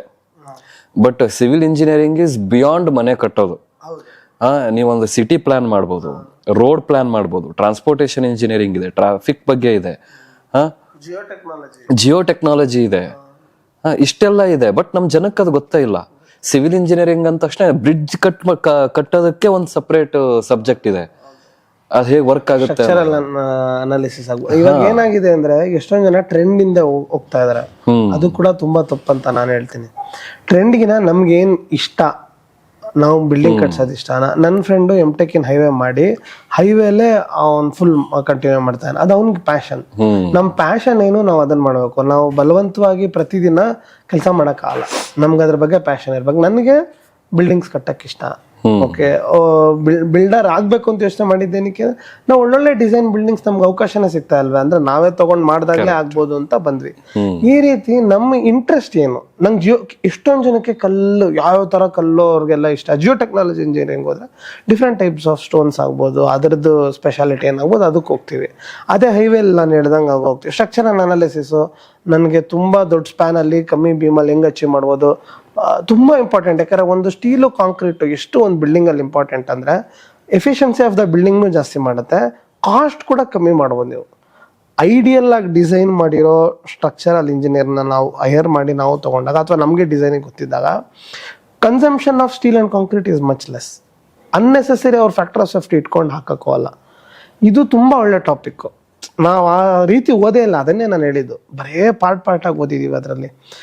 ಈ ತರ ತುಂಬಾ ಫೀಲ್ಡ್ಸ್ ಇದಾವೆ. ನನ್ನ ಪ್ರಕಾರ ಈಗ ಏನೇ ಮಾಡಿದ್ರು ಇದೆಲ್ಲ ಹೇಗೆ ನಾವ್ ಹೆಂಗ್ ಅಡಾಪ್ಟ್ ಮಾಡ್ಕೊಬೇಕು ಅನ್ನೋದು ಇಂಪಾರ್ಟೆಂಟ್ ಆಗುತ್ತೆ. ಅದಕ್ಕೆ ಬರೋಣ. ಬಟ್ ಸಿವಿಲ್ ಇಂಜಿನಿಯರಿಂಗ್ ಅಲ್ಲಿ ಹೈಡ್ರಾಲಿಕ್ಸ್ ಇದೆ. ಅದು ಅವಶ್ಯಕತೆ ಇದೆಯಾ ಸಿವಿಲ್ ಇಂಜಿನಿಯರಿಂಗ್ ಅಲ್ಲಿ ಹೈಡ್ರಾಲಿಕ್ಸ್? ಅಂದ್ರೆ ಬೇಸಿಕ್ ಪ್ಲಂಬಿಂಗ್ ಬಗ್ಗೆ ಹೇಳ್ಕೊಡ್ಬೋದಾಗ್ಲಿ ಬಿಟ್ರೆ, ಮೆಕ್ಯಾನಿಕಲ್ ಅವ್ರಿಗೂ ನಮ್ಗೂನು ಸೇಮ್ ಹೈಡ್ರಾಲಿಕ್ಸ್ ಸೇಮ್ ಸಬ್ಜೆಕ್ಟ್. ಹೌದು, ಅಲ್ಲಿ ಮಿಷಿನ್ ಟರ್ಬೈನ್ಸ್ ಬಗ್ಗೆ ಎಲ್ಲ ಓದಿದ್ವಿ ನಾವು. ಅದ್ ನನ್ಗೆ ಅರ್ಥವೇ ಆಗಿಲ್ಲ. ಯಾಕೆ ಅವಶ್ಯಕತೆ ಸಿವಿಲ್ ಇಂಜಿನಿಯರಿಂಗ್ ಅಲ್ಲಿ ಹೈಡ್ರಾಲಿಕ್ಸ್ ಅನ್ನೋ ಸಬ್ಜೆಕ್ಟ್ ಅವಶ್ಯಕತೆನೇ ಇಲ್ಲವೇ ಇಲ್ಲ. So this is where our education system should change. ಹೌದು, ಎಸ್ಪೆಷಲಿ ನಾನು ಹೇಳ್ತಾ ಅಲ್ವಾ, ಫಸ್ಟ್ ಈ ಚೈನ್ ಸರ್ವೆ, ಈ ಪೆಬಲ್ ಸರ್ವೆ, ಅದ್ ಹೆಂಗ್ ವರ್ಕ್ ಆಗುತ್ತೆ. ನಾವು ಟೋಟಲ್ ಸ್ಟೇಷನ್ ತಗೊಂಡು ಕಾಂಟೂರ್ಸ್ ಹೆಂಗ್ ಮ್ಯಾಪ್ ಮಾಡೋದು ಅಂತ ಪ್ರಾಕ್ಟಿಕಲ್ ಆಗಿ ಹೇಳ್ಕೊಡಿ. ಪ್ರತಿಯೊಬ್ಬರಿಗೂ ಮಿನಿಮಮ್ ಟೋಟಲ್ ಸ್ಟೇಷನ್ ತೊಗೊಂಡು ಆಟೋ ಕ್ಯಾಡಲ್ಲಿ ಹೆಂಗ್ ಮಾಡುವ, ವಾಟ್ ಈಸ್ ಎ ಕಾಂಟೂರ್, ಏನು ಲೆವೆಲ್ ಡಿಫ್ರೆನ್ಸು, ಅದೆಲ್ಲ ತುಂಬ ಇಂಪಾರ್ಟೆಂಟ್. ಇವಾಗ ನಾನು ಸತ್ಯವಾಗ್ಲೂ ಹೇಳ್ತೀನಿ, ನಾನು ಇವತ್ತಿಗೂ ಟೋಟಲ್ ಸ್ಟೇಷನ್ ನಾನೇನು ವರ್ಕ್ ಮಾಡಿಲ್ಲ, ಬಟ್ ಅದು ಗೊತ್ತಿದ್ರೆ ಎಷ್ಟೋ ಇಷ್ಟ ಆಗ್ತಿತ್ತು. ಈಗ ಹೈಯರ್ ಮಾಡ್ಕೊಂಡು ಮಾಡ್ತಾ ಇದೀವಿ. ಇನ್ನೊಂದು ಮಿತ್ತೇನು ಗೊತ್ತಾ, ಆಂಟರ್ಪ್ರಿನರ್ ಆಗಬೇಕು ಅಂದ್ರೆ ಎಲ್ಲ ಗೊತ್ತಿರಬೇಕು ಅಂತಲ್ಲ, ಕೆಲಸ ಮಾಡ್ಸೋದು ಗೊತ್ತಿರಬೇಕು. ನಾವ್ ಏನ್ ಅನ್ಕೊಂಬಿಟ್ಟಿದೀವಿ, ನಾನು ಸ್ಟ್ರಕ್ಚರ್ ಅನಾಲಿಸಿಸ್ ಕಲ್ತ್ರೆ ಮಾತ್ರ ನಾನು ಒಂದು ಬಿಲ್ಡಿಂಗ್ ಕಟ್ಬೋದು ಅಂತ, ಖಂಡಿತ ಅಲ್ಲ. ನಾವು ಆಂಟರ್ಪ್ರಿನರ್ ಆಗಬೇಕು ಅಂದ್ರೆ ಎಷ್ಟೊಂದು ಜನ ನಮ್ಮ ಕೆಲಸ ಮಾಡಿಸ್ಕೊಳಕ್ ನಮ್ಗೆ ಗೊತ್ತಿರಬೇಕು. ಸ್ಟ್ರಕ್ಚರಲ್ ಇಂಜಿನಿಯರ್ ಜೊತೆ ಹೆಂಗ್ ವರ್ಕ್ ಮಾಡಬೇಕು, ಬೇರೆ ಇಂಟೀರಿಯರ್ ಡಿಸೈನರ್ ಜೊತೆ ಹೆಂಗ್ ವರ್ಕ್ ಮಾಡಬೇಕು, ನಮ್ಮಲ್ಲಿ ಬರೀ ಏಸ್ಥೆಟಿಕ್ಸ್ಗೆ ಆರ್ಕಿಟೆಕ್ಟ್ ಇದ್ರೆ ಹೆಂಗ್ ವರ್ಕ್ ಮಾಡಬೇಕು, ಇವ್ರನ್ನೆಲ್ಲ ಕಂಬೈನ್ ಮಾಡಿ ನಾವು ಮಾಡೋದು ಯಾವ ರೀತಿ ಅನ್ನೋದು ಆಂಟರ್ಪ್ರಿನರ್ಶಿಪ್. ಈ ಮಿತ್ತಿಂದ ನಾವು ಆಚೆ ಬರಬೇಕು. ನಮ್ಗೆ ಏನ್ ಇಷ್ಟ ಅದನ್ನೇ ನಾವು ಮಾಡ್ಬೇಕು. ನೀನ್ ಸ್ಟ್ರಕ್ಚರಲ್ ಇಷ್ಟನಾ, ಬರೇ ಸ್ಟ್ರಕ್ಚರಲ್ ಇಂಜಿನಿಯರ್ ಆಗೋ ತೊಂದರೆ ಇಲ್ಲ, ಬಟ್ ನಾವು ಬಿಲ್ಡರ್ ಆಗ್ಬೇಕು, ಆಂಟರ್ಪ್ರಿನರ್ ಆಗ್ಬೇಕು ಅಂದ್ರೆ ಇವ್ರನ್ನೆಲ್ಲ ಸಂಭಾಳಿಸೋದು ಹೆಂಗೆ ಅಂತ ತಿಳ್ಕೊಬೇಕು. ನಿಮ್ಗೆ ಬಿಲ್ಡಿಂಗ್ ಡಿಸೈನ್ ಗೊತ್ತಿರಲೇಬೇಕು ಅಂತಲ್ಲ, ವಿಷನ್ ಇದ್ರು ಕೂಡ ಸಾಕು, ಆ ರೀತಿ ಆಗುತ್ತೆ. ಆಮೇಲೆ ಈಗ let's compare India to foreign countries, ಓಕೆನಾ? ಈಗ ದುಬೈಯಲ್ಲಿ ಸ್ಕೈ ಸ್ಕ್ರೇಪರ್ಸ್ನ ಎಷ್ಟು ಬೇಗ ಕಟ್ತಿದ್ದಾರೆ, ಎಂತೆಂಥ ದೊಡ್ಡ ಬಿಲ್ಡಿಂಗ್ಸ್. ಬಟ್ ಇಂಡಿಯಾದಲ್ಲಿ ಯಾಕೆ ಅದಷ್ಟು ಫಾಸ್ಟಾಗಿ ಆಗಲ್ಲ? ಇವಾಗ ನೋಡಿ, ನಾನು ಏನೇ ದೊಡ್ಡದ್ ನೋಡಿ ಇನ್ಸ್ಪೈರ್ ಆದ್ರೂ ನಂದು ಡ್ರೀಮ್ ಸಿಟಿ ತರ ಹೋಗಿದ್ದು ದುಬೈ. ಓದ್ಬೇಕಾದ್ರೆ ಮೆಗಾ ಸ್ಟ್ರಕ್ಚರ್ಸ್ ಅಂತ ಡಿಸ್ಕವರಿಲಿ ಬಂದಾಗೆಲ್ಲ ನೋಡಿ, ಅವ್ರ ಪೈಲ್ ಫೌಂಡೇಶನ್ ಹಾಕ್ತಾರೆ, ಸ್ಯಾಂಡ್ ಅಲ್ಲಿ ಹೆಂಗ್ ಮಾಡ್ತಾರೆ, ಹಾರ್ಡ್ ಸ್ಟಾಟ ಬರೋವರ್ಗು ಫೌಂಡೇಶನ್ ಹಾಕ್ಬೇಕು. ಇದೆಲ್ಲ ನೋಡಿ ಬುರ್ಜ್ ಖಲೀಫಾಗ್ ಹೋದ್ರೆ ಸಾಕಪ್ಪ ಅಂತಿದ್ದೆ ನಾನು. ಬುರ್ಜ್ ಅಲ್ ಅರಬ್, ಬುರ್ಜ್ ಖಲೀಫಾ ಎಲ್ಲ ಆಲ್ಮೋಸ್ಟ್ ದುಬೈಯಲ್ಲಿ ನೋಡ್ಕೊಂಡ್ ಬಂದ್ಮೇಲೆ ತುಂಬಾ ಇನ್ಸ್ಪೈರ್ ಆಯ್ತು. ಅವ್ರ ಡಿಸೈನ್ ಆಗ್ಲಿ, ಅವ್ರ ಮಾಡರ್ನೈಸೇಷನ್ ಆಗ್ಲಿ, ಅವ್ರ ಸ್ಕೈ ಸ್ಕ್ರಾಪರ್ ಆಗ್ಲಿ. ಆಯ್ತಪ್ಪ, ಇದನ್ನ ನಾವು ಒಂದ್ ಸಣ್ಣ ಬಿಲ್ಡಿಂಗ್ ಕಟ್ಬೇಕಾದ್ರೆ ಹೆಂಗ್ ಮಾಡ್ಬೋದು ಅಂದಾಗ ಮಾಡ್ಯುಲರ್ ಕನ್ಸ್ಟ್ರಕ್ಷನ್ ಬಂತು. ಒಂದು AC ಬ್ಲಾಕ್ ಆಗ್ಬೋದು. ಮತ್ತೆ ನಿಮ್ಗೆ ಇವಾಗ ಟ್ರೆಂಡಿಂಗ್ ಅಲ್ಲಿ ಏನಿದೆ, PEB ಬಿಲ್ಡಿಂಗ್ಸ್ ಅಂತ ಇದೆ, ಪ್ರೀ ಇಂಜಿನಿಯರ್ಡ್ ಬಿಲ್ಡಿಂಗ್ಸ್. ಒಂದೊಂದು ಕಾಂಕ್ರೀಟ್ ಪ್ಯಾನಲ್ ಕೂಡ ನಾವು ಹೊರಗಡೆ ಫ್ಯಾಕ್ಟ್ರಿಲಿ ಎಲ್ಲ ರೆಡಿ ಮಾಡಿ ಅದನ್ನ ತಗೊಂಬಂದು ಇಲ್ಲಿ ಸೆಟಪ್ ಮಾಡ್ಬೋದು. ಬಟ್ ಅದಕ್ಕೆ ಹೆವಿ ಟೆಕ್ನಾಲಜಿ ಬೇಕು, ಫ್ಯಾಕ್ಟ್ರೀಸ್ ಬೇಕು. ಈಗ ನೀವು ನೋಡಿರ್ತೀರಾ, ಒಂದು ವೀಕಲ್ಲಿ ಚೈನಲ್ಲಿ ಒಂದು ಹಾಸ್ಪಿಟಲ್ ಕಟ್ಬಿಟ್ರು ಅಂತ ಬಂದ್ಬಿಡುತ್ತೆ. ಅದಕ್ಕೆ ಮುಂಚೆ ಎಷ್ಟೊಂದು ಪ್ರಿಪರೇಷನ್ಸ್ ಇರುತ್ತೆ, ಅದಕ್ಕೆ ಮುಂಚೆ ಇಂಜಿನಿಯರಿಂಗ್ ಇದೆ. ಪ್ರತಿಯೊಂದು ಪಾರ್ಟ್ನೂ ಫ್ಯಾಕ್ಟ್ರಿಲಿ ರೆಡಿ ಮಾಡಿ ಡಿಸೈನ್ ಮಾಡಿ ಅಲ್ಲಿ ಅಸೆಂಬಲ್ ಮಾಡ್ತಾರೆ. ಅಸೆಂಬ್ಲಿ ಟೈಮ್ ಕಮ್ಮಿ ಆಗಿದೆ ಬಿಟ್ರೆ ಅದಕ್ಕೆ ಬೇಕಾಗಿರೋ ಟೈಮ್ ಕೂಡ ತುಂಬ ಇದ್ದಾವೆ. ಈ ಮಾಡರ್ನ್ ಟೆಕ್ನಾಲಜಿ ನಾವು ಸಣ್ಣದಾಗಿ ಅಡಾಪ್ಟ್ ಮಾಡ್ಕೊಂಡಾಗ ಬೇರೆ ನಾರ್ಮಲ್ ಮನೆಗಳು ಕೂಡ ಬೇಗ ಆಗುತ್ತೆ. ಇಂದಿರಾ ಕ್ಯಾಂಟೀನ್ ಒಂದು ಒಳ್ಳೆ ಎಕ್ಸಾಂಪಲ್, ಅದನ್ನ ಅವ್ರು ಸ್ಪೀಡಾಗಿ ಅದೇ ಥರ ಕಟ್ಟಿದ್ರು. ಈ ರೀತಿ ನಾವು ಅಫೋರ್ಡಬಲ್ ಆಗ್ತಾ ಇಲ್ಲ ನಮ್ಮ ಟೆಕ್ನಾಲಜಿ. ಎಲ್ಲೋ ಒಂದು ಗೌರ್ಮೆಂಟು ಅಥವಾ ಗ್ರೂಪ್ ಆಫ್ ಸಿವಿಲ್ ಇಂಜಿನಿಯರ್ಸ್ ಒಂದಾಗಿ ಈ ಥರ ಚೆನ್ನಾಗಿರೋ ಫ್ಯಾಕ್ಟ್ರೀಸ್ನೆಲ್ಲ ನಾವು ಮಾಡಿದಾಗ ಅಥವಾ ಗೌರ್ಮೆಂಟ್ ಏಡೆಡ್ ಆದಾಗ ಈ 2030 ಎಷ್ಟು ಕಷ್ಟ ಗೊತ್ತಾ ಒಂದು ಬಿಲ್ಡಿಂಗ್ ಎಕ್ಸ್ಕವೇಟ್ ಮಾಡಿ ಅಲ್ಲಿ ವಾಲ್ ಕಟ್ಟಿ ಮಾಡೋಕ್ಕೆ. ಅದೇ ನಮ್ಗೆ ಅಫೋರ್ಡಬಲ್ ಆಗಿ ಪ್ಯಾನಲ್ ಸಿಕ್ತು ಅಂತಂದ್ರೆ, ಇವಾಗ ಕಾಂಕ್ರೀಟ್ ಅಂತ ಇದೆಲ್ಲ, ಅದೇ ಮೆಟ್ರೋಲೆಲ್ಲ ನೀವು ಪಿರ್ಕ್ಯಾಸ್ಟ್ ಪಿಲ್ಲರ್ಸ್ ನೋಡಿರ್ತೀರಾ, ಬಂದಿದೆ ಬಟ್ ಅಫೋರ್ಡಬಲ್ ಆಗಿಲ್ಲ. ಅಫೋರ್ಡಬಲ್ ಅಂದ್ ಏನಾಗುತ್ತೆ ಅಂದ್ರೆ, ಎನಿ ಟೆಕ್ನಾಲಜಿ ನಮ್ಗೆ ರೇಟ್ ಜಾಸ್ತಿ ಕೇಳ್ತಾ ಇದೆ ಅಂದ್ರೆ ಎಲ್ಲಾ ಮನುಷ್ಯಂಗೂ ತಲುಪಲ್ಲ. ಯಾವುದೋ ಬಡ್ಜೆಟ್ ಇರೋ ಬಿಲ್ಡಿಂಗ್ಸ್ ಮಾತ್ರ ಹೋಗುತ್ತೆ. ಈಗ ಮೈವಾನ್ ಕನ್ಸ್ಟ್ರಕ್ಷನ್ ಉಪಯೋಗಿಸ್ಕೊಂಡು ತುಂಬಾ ಜನ ಅಪಾರ್ಟ್ಮೆಂಟ್ ಕಟ್ತಾರೆ, ಅಲ್ಲಿ ಹೈಯರ್ ಬಿಲ್ಡಿಂಗ್ಸ್ ಹೋಯ್ತು. ನಾನು ಯಾವಾಗ್ಲೂ ಥಿಂಕ್ ಮಾಡೋದು ಕಾಮನ್ ಮೆನ್ಗೆ ಯಾವ ರೀತಿ ಅಂತ ನಾವು ನೋಡಿದಾಗ ಇದಕ್ಕೆ 25-30% ಜಾಸ್ತಿಗೆ ಆಗ್ತಾ ಇದೆ. Modular buildings cost of construction is more. ಅಲ್ಲಿ ಕಾಂಪ್ಲಿಕೇಶನ್ ಕೂಡ ಇದೆ, ಕ್ರೇನಿಂದ ತರಬೇಕು, ನಾವು ಸ್ಪೀಡಾಗಿ ಕಟ್ಟಬೇಕು, ಈ ಥರದ್ದೆಲ್ಲ ಇದೆ. ಅದನ್ನೆಲ್ಲ ಮೀರಿದ್ವಿ. ನಾನು ತುಂಬ ಪ್ರಯತ್ನ ಪಟ್ಟೆ, ತಗೊಂಬಂದು ಮಾಡೋಣ, ಒಂದು 20-30 ಹಂಗೆ ಅಸೆಂಬಲ್ ಮಾಡಬೇಕು. ಫುಟಿಂಗ್ ಮಾತ್ರ ಆನ್ ಸೈಟೇ ಮಾಡ್ಬೇಕು ನಾವು. ಫುಟಿಂಗ್ ಆಗಿದ ತಕ್ಷಣ ಅದನ್ನೆಲ್ಲ ಮಾಡೋಣ ಅಂತ ಆ ಥರ ಎಷ್ಟೊಂದು ಕಂಪ್ನಿ ಅವ್ರ ಹತ್ರ ಮಾತಾಡಿದೆ, ಎಲ್ಲವೂ ಮಾಡಿದೆ. But at the same time affordable ಆಗ್ತಾ ಇಲ್ಲ. ರೇಟ್ ನಾವು ನಾರ್ಮಲ್ ರೇಟ್ಗಿನ್ನ ಕಮ್ಮಿ ಕೊಟ್ಟು ಅಥವಾ ನಾರ್ಮಲ್ ರೇಟ್ಗೆ, ಯಾಕಂದರೆ ಟೈಮ್ ಎಲ್ಲ ನಿಮ್ಗೆ ಸೇವ್ ಆಗೋದ್ರಿಂದ ಸೇಮ್ ಕಾಸ್ಟ್ ಬಂದರೂ ಓಕೆ, ಟೈಮಲ್ಲಿ ನಮ್ಗೆ ಅಡ್ವಾಂಟೇಜ್ ಸಿಕ್ಬಿಡುತ್ತೆ. ಅದಾಗ್ತಾ ಇಲ್ಲ. ಅಲ್ಲಿಗೆಲ್ಲೋ ಗೌರ್ಮೆಂಟ್ ಇಂಟರ್ವೆನ್ಷನ್ಸ್ ಅಥವಾ ಗ್ರೂಪ್ ಆಫ್ ಸಿವಿಲ್ ಇಂಜಿನಿಯರ್ಸ್ ಒಂದಾಗಿ ಅದನ್ನ ಹೆಂಗೆ ಅಫೋರ್ಡಬಲ್ ಆಗ್ಬೋದು. ರಿಸರ್ಚ್ ಕೂಡ ತುಂಬ ಕಮ್ಮಿ ನಮಗೆ. ಒಂದು ಫೀಲ್ಡಿಗೆ ನಾವು ಹೋಗ್ತೀವಿ ಅಂದರೆ ಅದರಲ್ಲಿ ಸಿಗೋ ಮೆಂಟರ್ಸು, ಅದರಲ್ಲೇ ಸಖತ್ತಾಗಿ ಹೆಲ್ಪ್ ಮಾಡೋರು, ಅದು ತುಂಬ ಕಮ್ಮಿ. ನೀವು ಪ್ರೀ ಇಂಜಿನಿಯರ್ ಬಿಲ್ಡಿಂಗ್ಸ್ ಅಂದರೆ ನಾವು ಯಾವುದೋ ಪ್ರೈವೇಟ್ ಕಂಪ್ನಿಗೆ ಡಿಪೆಂಡ್ ಆಗಬೇಕಾಗತ್ತೆ. ಅದೇ ನಮ್ಮ ಸಿವಿಲ್ ಅಸೋಸಿಯೇಷನ್ಸು ಅಥವಾ ಗೌರ್ಮೆಂಟ್ ಬಂದು ನಿಮ್ಮ ಸಿವಿಲ್ ಇಂಜಿನಿಯರಿಂಗ್ ಏನು ಬೇಕೋ, ಇದು ಹೊಸ ಟೆಕ್ನಾಲಜಿ ಬಂದಿದೆ, ಇಲ್ಲಿ ಬನ್ನಿ ಮೆಂಟರ್ಶಿಪ್ ಮಾಡಿ, ಈ ಪ್ರಾಡಕ್ಟ್ನ ನೀವು ತೊಗೊಳ್ಳಿ, ಈ ಥರದ್ದು ಯಾವಾಗ ಬರುತ್ತೋ ಇನ್ಸ್ಟಿಟ್ಯೂಷನ್ಸು, ಆವಾಗ ತುಂಬ ಚೆನ್ನಾಗಿ ವರ್ಕ್ ಆಗುತ್ತೆ. ಇದು ಕೂಡ ಮೇಜರ್ ಮಿಸ್ಸಿಂಗ್ ಅಂತ ನನ್ಗನ್ಸುತ್ತೆ. ಆ್ಯಂಡ್ ಇದೊಂದು ನೋಡ್ತಿದ್ದೆ, ಜಪಾನಲ್ಲಿ ಅರ್ಥ್ಕ್ವೇಕ್ ರೆಸಿಸ್ಟೆಂಟ್ ಬಿಲ್ಡ್ ಮಾಡ್ತಿದ್ದಾರೆ ಅಂತ. ನಾನು ಮೊನ್ನೆ ಇದಕ್ಕೆ ಹೋಗಿದ್ದೆ, ಅದು ಚೈನಾಲೇ ಅಲ್ವಾ, ಚೈನಾಗೆ ಹೋದಾಗ್ಲೇ ಒಂದು ಬಿಲ್ಡಿಂಗಲ್ಲಿ ಶಾಂಘೈ ಟವರ್ಸ್ ಅನ್ಸುತ್ತೆ, ದೊಡ್ಡ ಒಂದು ಇವಾಗ ನಿಮ್ಗೆ ಇದು ಬರುತ್ತಲ್ವ ಅರ್ಥಕ್ವೆಲ್ಲ ಆಗಿ ವಿಂಡೋಡ್ ಎಲ್ಲ ಬಂದಾಗ ಟ್ರಾನ್ಸ್ಫರ್ ಆಗೋಕ್ಕೆ ಅದು ಡ್ಯಾಂಪರ್ಸ್ ಅಂತೀವಿ. ಡ್ಯಾಂಪರ್ಸ್ ಅಂತ ಕೇಳಿದಿರಾ? ಬಿಲ್ಡಿಂಗ್ ಮೇಲೆಗಡೆ ಇರುತ್ತೆ ಎನರ್ಜಿನ, ಅದು ಬೇರೆ ಅದನ್ನ ತಗೊಂಡು ಮತ್ತೆ ಡ್ಯಾಂಪರ್ಸು ಎನರ್ಜಿ ಕಮ್ಮಿ ಮಾಡುತ್ತೆ, ಸೊ ದಟ್ ಅದು ಸ್ವೇ ಆಗಲ್ಲ, ಬಿಲ್ಡಿಂಗ್ ಫಾಲ್ ಆಗಲ್ಲ ಅಂತ. ಅದಕ್ಕೆ ಒಂದು ಸೌಂಡ್ ಆ್ಯಂಡ್ ಲೈಟ್ ಶೋ ಮಾಡಿದ್ರು, ತುಂಬ ಚೆನ್ನಾಗಿದೆ, ಶಾಂಘೈ ಟವರ್ಸ್ ಅದು. ಆವಾಗ ಅನ್ಕೊಂಡೆ ಎಷ್ಟು ಚೆನ್ನಾಗಿದೆ ಅಲ್ವಾ, ಒಂದು ಬಿಲ್ಡಿಂಗ್ ಡಿಸೈನ್ ಕೂಡ ನಾವು ಕಟ್ಟಿರೋದು ಅರ್ಥಕ್ವೇಕ್ ರೆಸಿಸ್ಟೆಂಟ್ ಆಗಬೇಕು ಅಂತ, ಬಟ್ ಆ ಟ್ಯಾಂಪರ್ ಕೂಡ ನೀವು ಒಂದು ಸೌಂಡ್ ಆ್ಯಂಡ್ ಲೈಟ್ ಶೋ ಮಾಡ್ತೀರಾ, ಅದ್ರಿಗೆ ಎಷ್ಟು ಒಳ್ಳೆ ಡಿಸೈನ್ ಅಂತ. ಅದು ಕರೆಕ್ಟ್. ಮೇ ಬಿ ನಿಮ್ಗೆ ಲಿಂಕ್ ಕಳಿಸ್ತೀನಿ ನೋಡಿ, ತುಂಬಾ ಚೆನ್ನಾಗಿ ಅದನ್ನ ಹಾಕೋಣ, ಹಾಕಿ. ಅದು ತುಂಬಾ ಅದ್ರ ಬಗ್ಗೆ ಯಾರು ನನ್ನ ಆಶ್ಚರ್ಯ ಬಿದ್ಬಿಟ್ಟೆ. ನಾನು ನಮ್ಮ ಅಪ್ಪ ಹೋಗಿದ್ವಿ, ಶಾಂಘೈ ಟವರ್ಸ್ ಸಖತ್ತಾಗಿದೆ, ಅದಕ್ಕೆ ಸೌಂಡ್ ಅಂಡ್ ಲೈಟ್ ಶೋ ಮಾಡಿದ್ರು. ಸೊ ಇಂಡಿಯಾದಲ್ಲಿ ಹಂಗಿದ್ರೆ technology is the biggest problem construction ಅಂತ ಬಂದಾಗ. ಹೌದೌದೌದು, ಅಫೋರ್ಡಬಲ್ ಆಗಿ ಮಾಡ್ಬೇಕು, ಅದನ್ನ ಅಫೋರ್ಡೆಬಲ್ ಆಗಿ ಮಾಡಕ್ಕಾಗಂತ ಟೆಕ್ನಾಲಜಿ ಬರಬೇಕು, ಖಂಡಿತ ಬರಬೇಕು.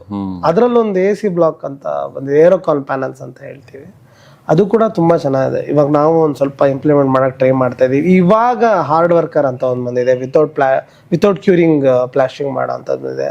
ಬಿರ್ಲಾ ಅವ್ರು ಕೂಡ ಮೊನ್ನೆ ಒಂದು ವಿತೌಟ್ ಪ್ಲಾಸ್ಟಿಂಗೇ ಡೈರೆಕ್ಟ್ ಪಟ್ಟಿ ಮಾಡ್ಬೋದು, ಯಾಕಂದ್ರೆ ಪ್ಲಾಸ್ಟಿಂಗ್ ಮಾಡಿ ಪಟ್ಟಿ ಮಾಡಿ ಟೈಮ್ ಹಿಡಿಯುತ್ತೆ ಅಂತ ಮಾಡ್ತಾ ಇದ್ದಾರೆ. ಸ್ವಲ್ಪ ಕಂಪನೀಸು ಅದಕ್ಕೆ ಬರ್ತಾ ಇದೆ, but still over all construction technology ಅಂತ ಬಂದಾಗ ಅಫೋರ್ಡಬಿಲಿಟಿ ಇಲ್ಲ. ನಾವು ಒಂದು ಸ್ವಲ್ಪ ಸ್ಪೀಡಾಗಿ ಹೋಗ್ತೀವಿ, ಆಲ್ಟರ್ನೇಟ್ ಇದಕ್ಕೆ ಹೋಗ್ತೀವಿ ಅಂದರೆ ಏನು ಹಳೆ ಕಾಲದ ಟೆಕ್ನಾಲಜಿ ಇದೆ ಅದೇ ನಮಗೆ ಕಮ್ಮಿಗೆ ಬೀಳ್ತಾ ಇದೆ. ಯಾವಾಗ ನಾವು ರೇಟ್ ಮ್ಯಾಚ್ ಮಾಡೋಕ್ಕಾಗಲ್ವೋ ನಾವು ಟೆಕ್ನಾಲಜಿ ಅಡಾಪ್ಟ್ ಮಾಡೋಕೆ ಆಗಲ್ಲ, ಸೀಮಿತ ಆಗ್ಬಿಡುತ್ತೆ ದೊಡ್ಡ ಬಿಲ್ಡಿಂಗ್ಸ್ ಅಷ್ಟೇ. ಸೊ ಇವಾಗ ನಾವು ಮೇಜರ್ ಆಗಿ 30-50 ಸೈಟ್ ಬಗ್ಗೆ ಮಾತಾಡೋಣ. 30-50 ಸೊ ಈಗ 30-50 ಸೈಟ್ ಅಲ್ಲಿ 3 BHK ಮನೆ ಏನಾದ್ರು ಮಾಡ್ಬೇಕು ಅಂದ್ರೆ ₹100 ಯಾವ್ಯಾವ್ದಕ್ಕೆ ಎಷ್ಟೆಷ್ಟನ್ನ ಎತ್ತಿಡ್ಬೇಕು? Okay, done. ಈಗ 30-50 ಅಂದರೆ 1500 ಸ್ಕ್ವೇರ್ ಫೀಟ್ ಆಯಿತು. ನೀವು BBMP ಇವಾಗ ಬೈಲಾಸ್ ಎಲ್ಲ ನೀವು ಮಾಡಿದ್ರೆ 1100-1200 ವರ್ಗೂ ಕಟ್ಬೋದು. Somewhere around 75% of the whole plot ಕಟ್ಬೋದು. ಒಂದು 3 ಫ್ಲೋರ್ ಕೊಡ್ತೀರಾ ಅಂದರೆ 3600 ಸ್ಕ್ವೇರ್ ಫೀಟ್ ಆಯಿತು. 3600 ಸ್ಕ್ವೇರ್ ಫೀಟಲ್ಲಿ ಆರಾಮ್ಗೆ ಒಂದು 3 BHK ಮನೆ ಮಾಡ್ಬೋದು. ಓಕೆನಾ? 3600 ಇಂಟು ಎನಿ ಸಿಂಪಲ್ ಕ್ಯಾಲ್ಕುಲೇಷನ್ನು ಕನ್ಸ್ಟ್ರಕ್ಷನ್ಗೆ ಬಂದರೆ ನೀವು 2500 ಆವ್ರೇಜ್ ಇಟ್ಕೊಳ್ಳಿ. ಓಕೆ, 3600 ಇಂಟು ನೀವು ಒಂದು 2500 ಮಾಡಿದ್ರೆ ಒಂದು 90-95 lakhs ಥರ ಬರ್ಬೋದು. ಇದು ಕಾಸ್ಟ್ ಆಫ್ ಕನ್ಸ್ಟ್ರಕ್ಷನ್ಗೆ ಆಗುತ್ತೆ. ಇದನ್ನು ಬಿಟ್ಟು ನಾವು ಇನ್ನೊಂದು ಬಡ್ಜೆಟಿಂಗ್ ಮಾಡ್ಕೊಬೇಕಾದ್ರೆ ಲೈಸೆನ್ಸಿಂಗು, BBMP ಲೈಸೆನ್ಸಿಂಗ್ ಎಷ್ಟು ಅದನ್ನೆಲ್ಲ ನಾವು ಲೆಕ್ಕ ಹಾಕ್ಬೇಕಾಗುತ್ತೆ. ಒಂದು BBMP ಲೈಸೆನ್ಸಿಂಗು 3 BHK ಮನೆ 30-50ಗೆ ನಿಮ್ಗೊಂದು 3 ಲಕ್ಷ ಅಂದಾಜಾಗ್ಬೋದು. ಅದನ್ನು ಗೌರ್ಮೆಂಟ್ DD ಆಗ್ಬೋದು, ಡ್ರಾಯಿಂಗ್ ಚಾರ್ಜಸ್ ಆಗ್ಬೋದು, ಓಡಾಡೋದಾಗ್ಬೋದು. ನೀವೇನಾದರೂ ಬೋರ್ವೆಲ್ ಹಾಕಿಸ್ತೀನಿ ಅಂದರೆ 2.5-3 ಲಕ್ಷ ರೂಪಾಯಿ ಖರ್ಚಾಗುತ್ತೆ. ಇದನ್ನು ಕೂಡ ನಾವು ಕನ್ಸಿಡರ್ ಮಾಡಬೇಕಾಗತ್ತೆ. ಜೊತೆಗೆ ಇಂಟೀರಿಯರ್ಸ್ಗೆ 15-20%, ನಾವು 10% ಅಂತ ಇದ್ವಿ, ಇವಾಗೆಲ್ಲ ಡಿಸೈನ್ ಚೇಂಜ್ ಆಗಿರೋದ್ರಿಂದ ತುಂಬ ಕಮ್ಮಿ ಅಂದರೆ 10%. ಹಂಗೆ 1 ಕೋಟಿ ರೂಪಾಯಿ ಮನೆಗೆ 10 ಲಕ್ಷ ರೂಪಾಯಿ ಇಂಟೀರಿಯರ್ಸ್ ಆದರೂ ಹಾಕಬೇಕು, ಆವಾಗಲೇ ಚೆನ್ನಾಗಿರೋದು. ನಿಮ್ಗೆ ತುಂಬ ಬಡ್ಜೆಟ್ ಇತ್ತು ಅಂದರೆ ಇನ್ಕ್ಲೂಡಿಂಗ್ ಡೆಕೋರ್ ಎಲ್ಲ ನೀವು 20%, ವಿಚ್ ಈಸ್ 20 lakhsವರೆಗೂ ಹೋಗ್ಬೋದು. ಒಂದು 30-50ಲಿ 1.5 ಕೋಟಿ ಆದರೂ ಇರಲೇಬೇಕು ಒಂದು ಮನೆ ಕಟ್ಟಬೇಕು ಅಂದರೆ. ಯಾಕೆಂದರೆ ಇವಾಗ 1 ಕೋಟಿ ಅದಕ್ಕೆ ಹಾಕಿದ್ವಿ, 20 ಲಕ್ಷ ಇದಕ್ಕೆ ಹಾಕಿದ್ವಿ, ಏನಾನ ನಾವು ಒಂದು ಲಿಫ್ಟ್ ಅದಕ್ಕೆ ಹಾಕ್ತೀವಿ ಅಂದರೆ 8-10 lakhs ನಮಗೆ ಲಿಫ್ಟ್ಗೆ ಹೋಗುತ್ತೆ. ಓಕೆ, ಲೈಸೆನ್ಸಿಂಗ್ ಎಲ್ಲಾನು ಇನ್ನೊಂದು 5 ಲಕ್ಷ ಹೋಗುತ್ತೆ. ನೀವೇನೇ ಮಾಡಿದ್ರು 1.35-1.4 ಬರುತ್ತೆ. ಸ್ವಲ್ಪ ಬಫರ್ ಇಡಬೇಕು. ಒಂದು ವರ್ಷದಲ್ಲಿ ಪ್ರೈಸಸ್ 10-15% ಜಾಸ್ತಿ ಆಗಿದೆ. ಈಗ ವೈರ್ಸ್ ಆಗ್ಬೋದು, ಬೇರೆದಾಗ್ಬೋದು, ಎನಿಥಿಂಗ್ ರಿಲೇಟೆಡ್ ಟು ವಾರ್ ಎಲ್ಲ ಆದಮೇಲೆ ಫ್ಯೂಯಲ್ ಪ್ರೈಸಸ್ ಜಾಸ್ತಿ ಆಗಿ ಟೈಲ್ಸಿಂದ ಹಿಡಿದು ಎಲ್ಲವೂ ಜಾಸ್ತಿ ಆಗಿದೆ.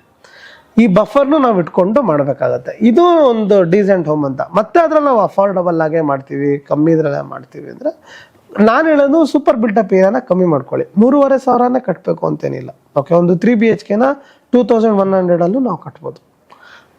ನಾವು ಸುಮ್ಮನೆ ಅನ್ವಾಂಟೆಡ್ ಸೂಪರ್ ಬಿಲ್ಟಪ್ ಏರಿಯಾ ಜಾಸ್ತಿ ಮಾಡ್ಕೊಳಕ್ಕೆ ಹೋಗಿ ಕಾಸ್ಟು ಜಾಸ್ತಿ ಮಾಡ್ಕೊತೀವಿ. ಓಪನ್ ಗಾರ್ಡನ್ ಜಾಸ್ತಿ ಕೊಡೋಣ. 30-50ಗೆ ಬಂದರೆ ಜಾಸ್ತಿ ಗಾರ್ಡನ್ ಕೊಡಿ, ಸ್ಪೇಸಸ್ ಕೊಡಿ, ಎಷ್ಟು ಬೇಕೋ ಅಷ್ಟೇ ಲಿಮಿಟೆಡ್ ಆಗಿ ಕಟ್ಕೊಳ್ಳಿ. ರಿವರ್ಸ್ ಬರ್ಬೋದು. ಆವಾಗಲೂ ನನ್ನ ಹತ್ರ 1 ಕೋಟಿ ಇದೆಯಾ, 75 ಲಕ್ಷ ಇದೆಯಾ, ಅದರಲ್ಲಿ ನಾನು ಏನು ಕಟ್ಬೋದು, ಇಂಟೀರಿಯರ್ಸ್ಗೆ ಎಷ್ಟು ಇಡಬೇಕು, ಲೈಸೆನ್ಸಿಂಗ್, ಇಂಟೀರಿಯರ್, ಕನ್ಸ್ಟ್ರಕ್ಷನ್, ಡೆಕೋರ್ ಇದೆಲ್ಲದಕ್ಕೂ ನಾವು ಈ ರೀತಿ ಡಿವೈಡ್ ಮಾಡಬೇಕಾಗುತ್ತೆ. ನನಗೆ ಹಿಂಗೆ ಹೇಳಿ, ಇವಾಗ ಪರ್ಸೆಂಟೇಜ್ ವೈಸು 100%ಅಲ್ಲಿ ಎಷ್ಟು ಪರ್ಸೆಂಟು ಎಷ್ಟಕ್ಕೆ ಇಡಬೇಕು ಅಂತ? ಲೈಸೆನ್ಸಿಂಗ್ಗೆ ನನ್ನ ಪ್ರಕಾರ 5% ಅಂತೂ ಹೋಗುತ್ತೆ. ಓಕೆನಾ? ಮತ್ತೆ ನೀವು ಲಿಫ್ಟ್ ಬಂದರೆ 10% ಆಫ್ ದಟ್ ಲಿಫ್ಟ್ಗೆ ಹೋಗುತ್ತೆ. ಆಮೇಲೆ ಇಂಟೀರಿಯರ್ಸ್ಗೆ 10-15% ನಾವು ಹೋಗ್ಲೇಬೇಕಾಗುತ್ತೆ. ಮಿಕ್ಕಿದ್ದು ಒಂದು 60-70% ಕನ್ಸ್ಟ್ರಕ್ಷನ್ ಹೋಗುತ್ತೆ. ಸೊ 70% ಆಲ್ಮೋಸ್ಟ್ ಕನ್ಸ್ಟ್ರಕ್ಷನ್, 60-70 ಅದೇ ಈ ಇಂಟೀರಿಯರ್ ಅದು ಎಲ್ಲ ನಾವು ಬ್ಯಾಲೆನ್ಸ್ ಮಾಡ್ಕೊಂಡು. ಸೊ ಈಗ ಜನ ಏನು ಮಿಸ್ಟೇಕ್ ಮಾಡ್ತಿದ್ದಾರೆ ಮನೆ ಕಟ್ಸೋದ್ರಲ್ಲಿ?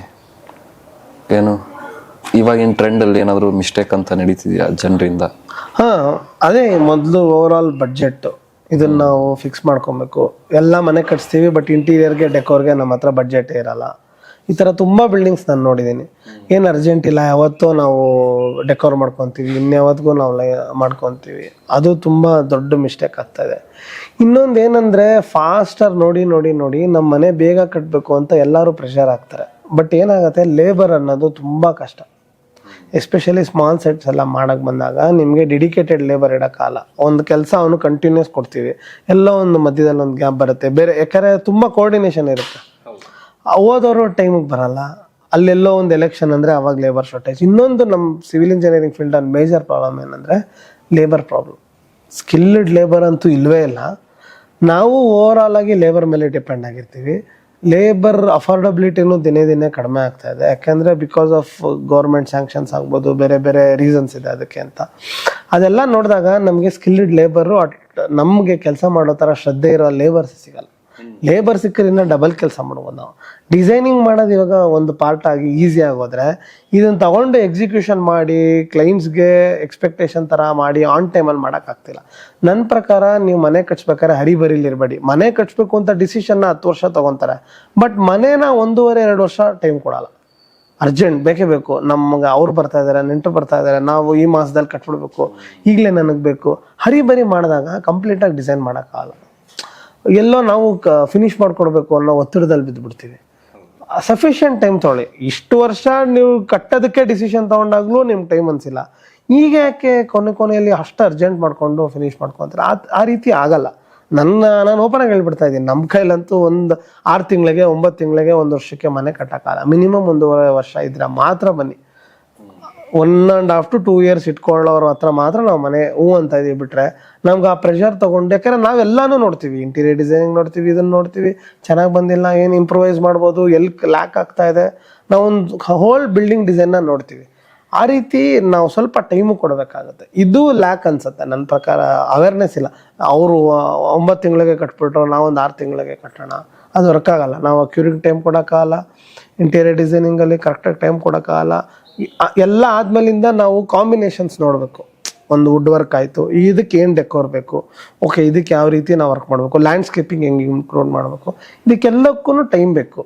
ಇಷ್ಟು ಟೈಮನ್ನು ಒಂದು ಸ್ವಲ್ಪ ಇಟ್ಕೊಳ್ಳಿ. ಇದೊಂದು ಮೇಜರ್ ಫಾಲ್ ಬ್ಯಾಕ್ ಅಂತ ನನ್ಗನ್ಸುತ್ತೆ. ನನಗೆ ಇನ್ನೊಂದೇನು, ಒಂದು ಕೋಪನೋ ಫ್ರಸ್ಟ್ರೇಷನ್ನೋ ಗೊತ್ತಿಲ್ಲ, ಏನಿದೆ ಗೊತ್ತಾ, ಏನು ಎಲ್ಲರೂ ಈ ಥರ ಮರ ಕಡ್ದು ಡೆವಲಪ್ ಮಾಡಿ, ಸೈಟ್ಗಳು ಡೆವಲಪ್ ಮಾಡಿ ಮನೆ ಕಟ್ಟೋದಕ್ಕೆ ನಿಂತರೆ ಮುಂದೆ ಪ್ರಕೃತಿ ಏನಾಗಬೇಕು? ಇವಾಗ ಬಿಡದಿದು ನೋಡ್ತಿದ್ದೀವಿ, ರೈತರದೆಲ್ಲ ಕಿತ್ಕೊಂಡು ಏನು ಮಾಡಬೇಕು ಅಂತ ಹೊರಟಿದ್ದಾರೆ. ಸೊ ಇದರಿಂದ ಪ್ರಕೃತಿಗೆ ಎಷ್ಟು ಲಾಸ್ ಆಗ್ತಿದೆ ಅಲ್ವಾ? ಸೊ ಎಲ್ಲರೂ ಏನು ಒಂದು ಹೊಲ ತಗೋ, ಇದನ್ನ ಮಾಡು, ಡೆವಲಪ್ ಮಾಡು, ಮನೆ ಕಟ್ಟು, ಇಲ್ಲ ಕಾಡನ್ನು ನಾಶ ಮಾಡು, ರಿಯಲ್ ಎಸ್ಟೇಟ್ ಬೆಳೆಸು. ಸೊ ಇದೇ ಆಗ್ತಿದೆ.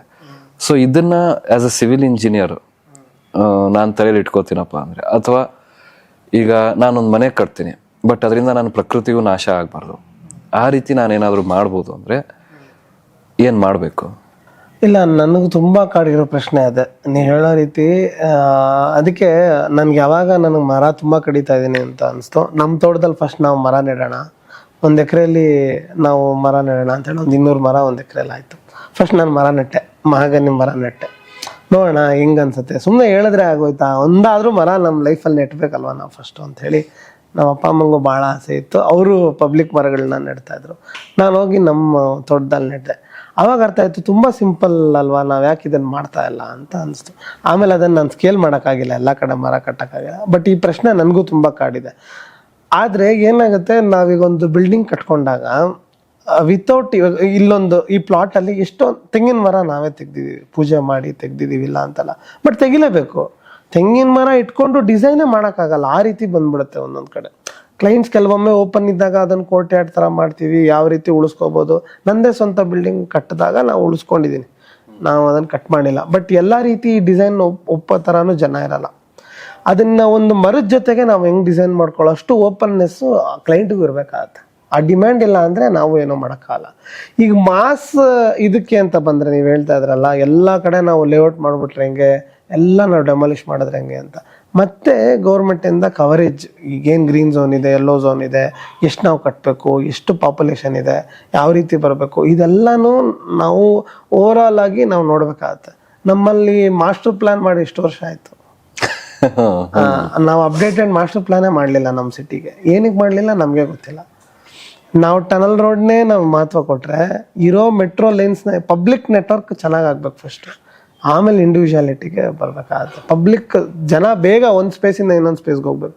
ನಾವು ನಮ್ಮ ಸಿಟಿನೇ ಡಿಸೈನ್ ಮಾಡ್ಕೊಂಡಿಲ್ವಲ್ಲ, ಇಲ್ಲಿಂದ ಇಲ್ಲಿಗೆ ನಾವು ಮೆಟ್ರೋಲ್ ಹೋದ್ರೆ ಅಲ್ಲಿಂದ ಎಷ್ಟು ಬೇಗ ಹೋಗ್ತೀವಿ, ಪ್ರತಿಯೊಂದು ಜಾಗಕ್ಕೂ ನಾವು ಈಸಿಯಾಗಿ ಹೋಗೋ ಥರ ಇದಾವ, ಇದೆಲ್ಲ ನಾವು ಡಿಸೈನ್ ಮಾಡಿ ಅದ್ರ ಗೈಡ್ಲೈನ್ಸಲ್ಲಿ ನಾವು ಬರಬೇಕು. ಇಲ್ಲಿ ಹಂಗಲ್ಲ, ನಿಮ್ಗೆ ಇನ್ಫ್ಲೂಯೆನ್ಸ್ ಇದೆಯಾ, ನೀವು ಅದನ್ನು ಕನ್ವರ್ಟ್ ಮಾಡ್ಕೊತೀರಾ, ಕನ್ವರ್ಟ್ ಮಾಡಿ ಒಂದು ಲೇಔಟ್ ಮಾಡ್ಬಿಡ್ತೀರಾ. ಆ ಲೇಔಟಲ್ಲಿ ಯಾವುದು ಗ್ರೀನ್ರಿನೂ ಇಲ್ಲ, ಎಲ್ಲ ನಾವು ಕಾಂಕ್ರೀಟ್ ರೋಡ್ ಮಾಡ್ತಾ ಇದ್ದೀವಿ, ಯಾವುದು ಪರ್ಮಿಯಬಲ್ ಅಲ್ಲ, ನೀರು ಒಳಗಡೆ ಹೋಗೋದೇ ಇಲ್ಲ. ಓಕೆನಾ, ಫಸ್ಟ್ ಆಫ್ ಆಲ್ ವಾಟರ್ ವಾಪಸ್ ಹೋಗಬೇಕು ಅಂದರೆ ಪರ್ಮಿಯಬಲ್ ರೋಡ್ಸ್ ಇರಬೇಕು. ಆಯ್ತು, ಅದಕ್ಕೆ ಪ್ರಾಪರ್ ಡ್ರೈನೇಜ್ ಕೊಟ್ಟಾರು ನಾವು ಹೋಗಬೇಕು, ರೈನ್ ವಾಟರ್ ಹಾರ್ವೆಸ್ಟಿಂಗ್ ಮಾಡ್ಕೊಬೇಕು. ಒಂದು ಲೇಔಟ್ಗೆ ರೈನ್ ವಾಟರ್ ಹಾರ್ವೆಸ್ಟಿಂಗ್ ಇಲ್ಲಿರುತ್ತೆ.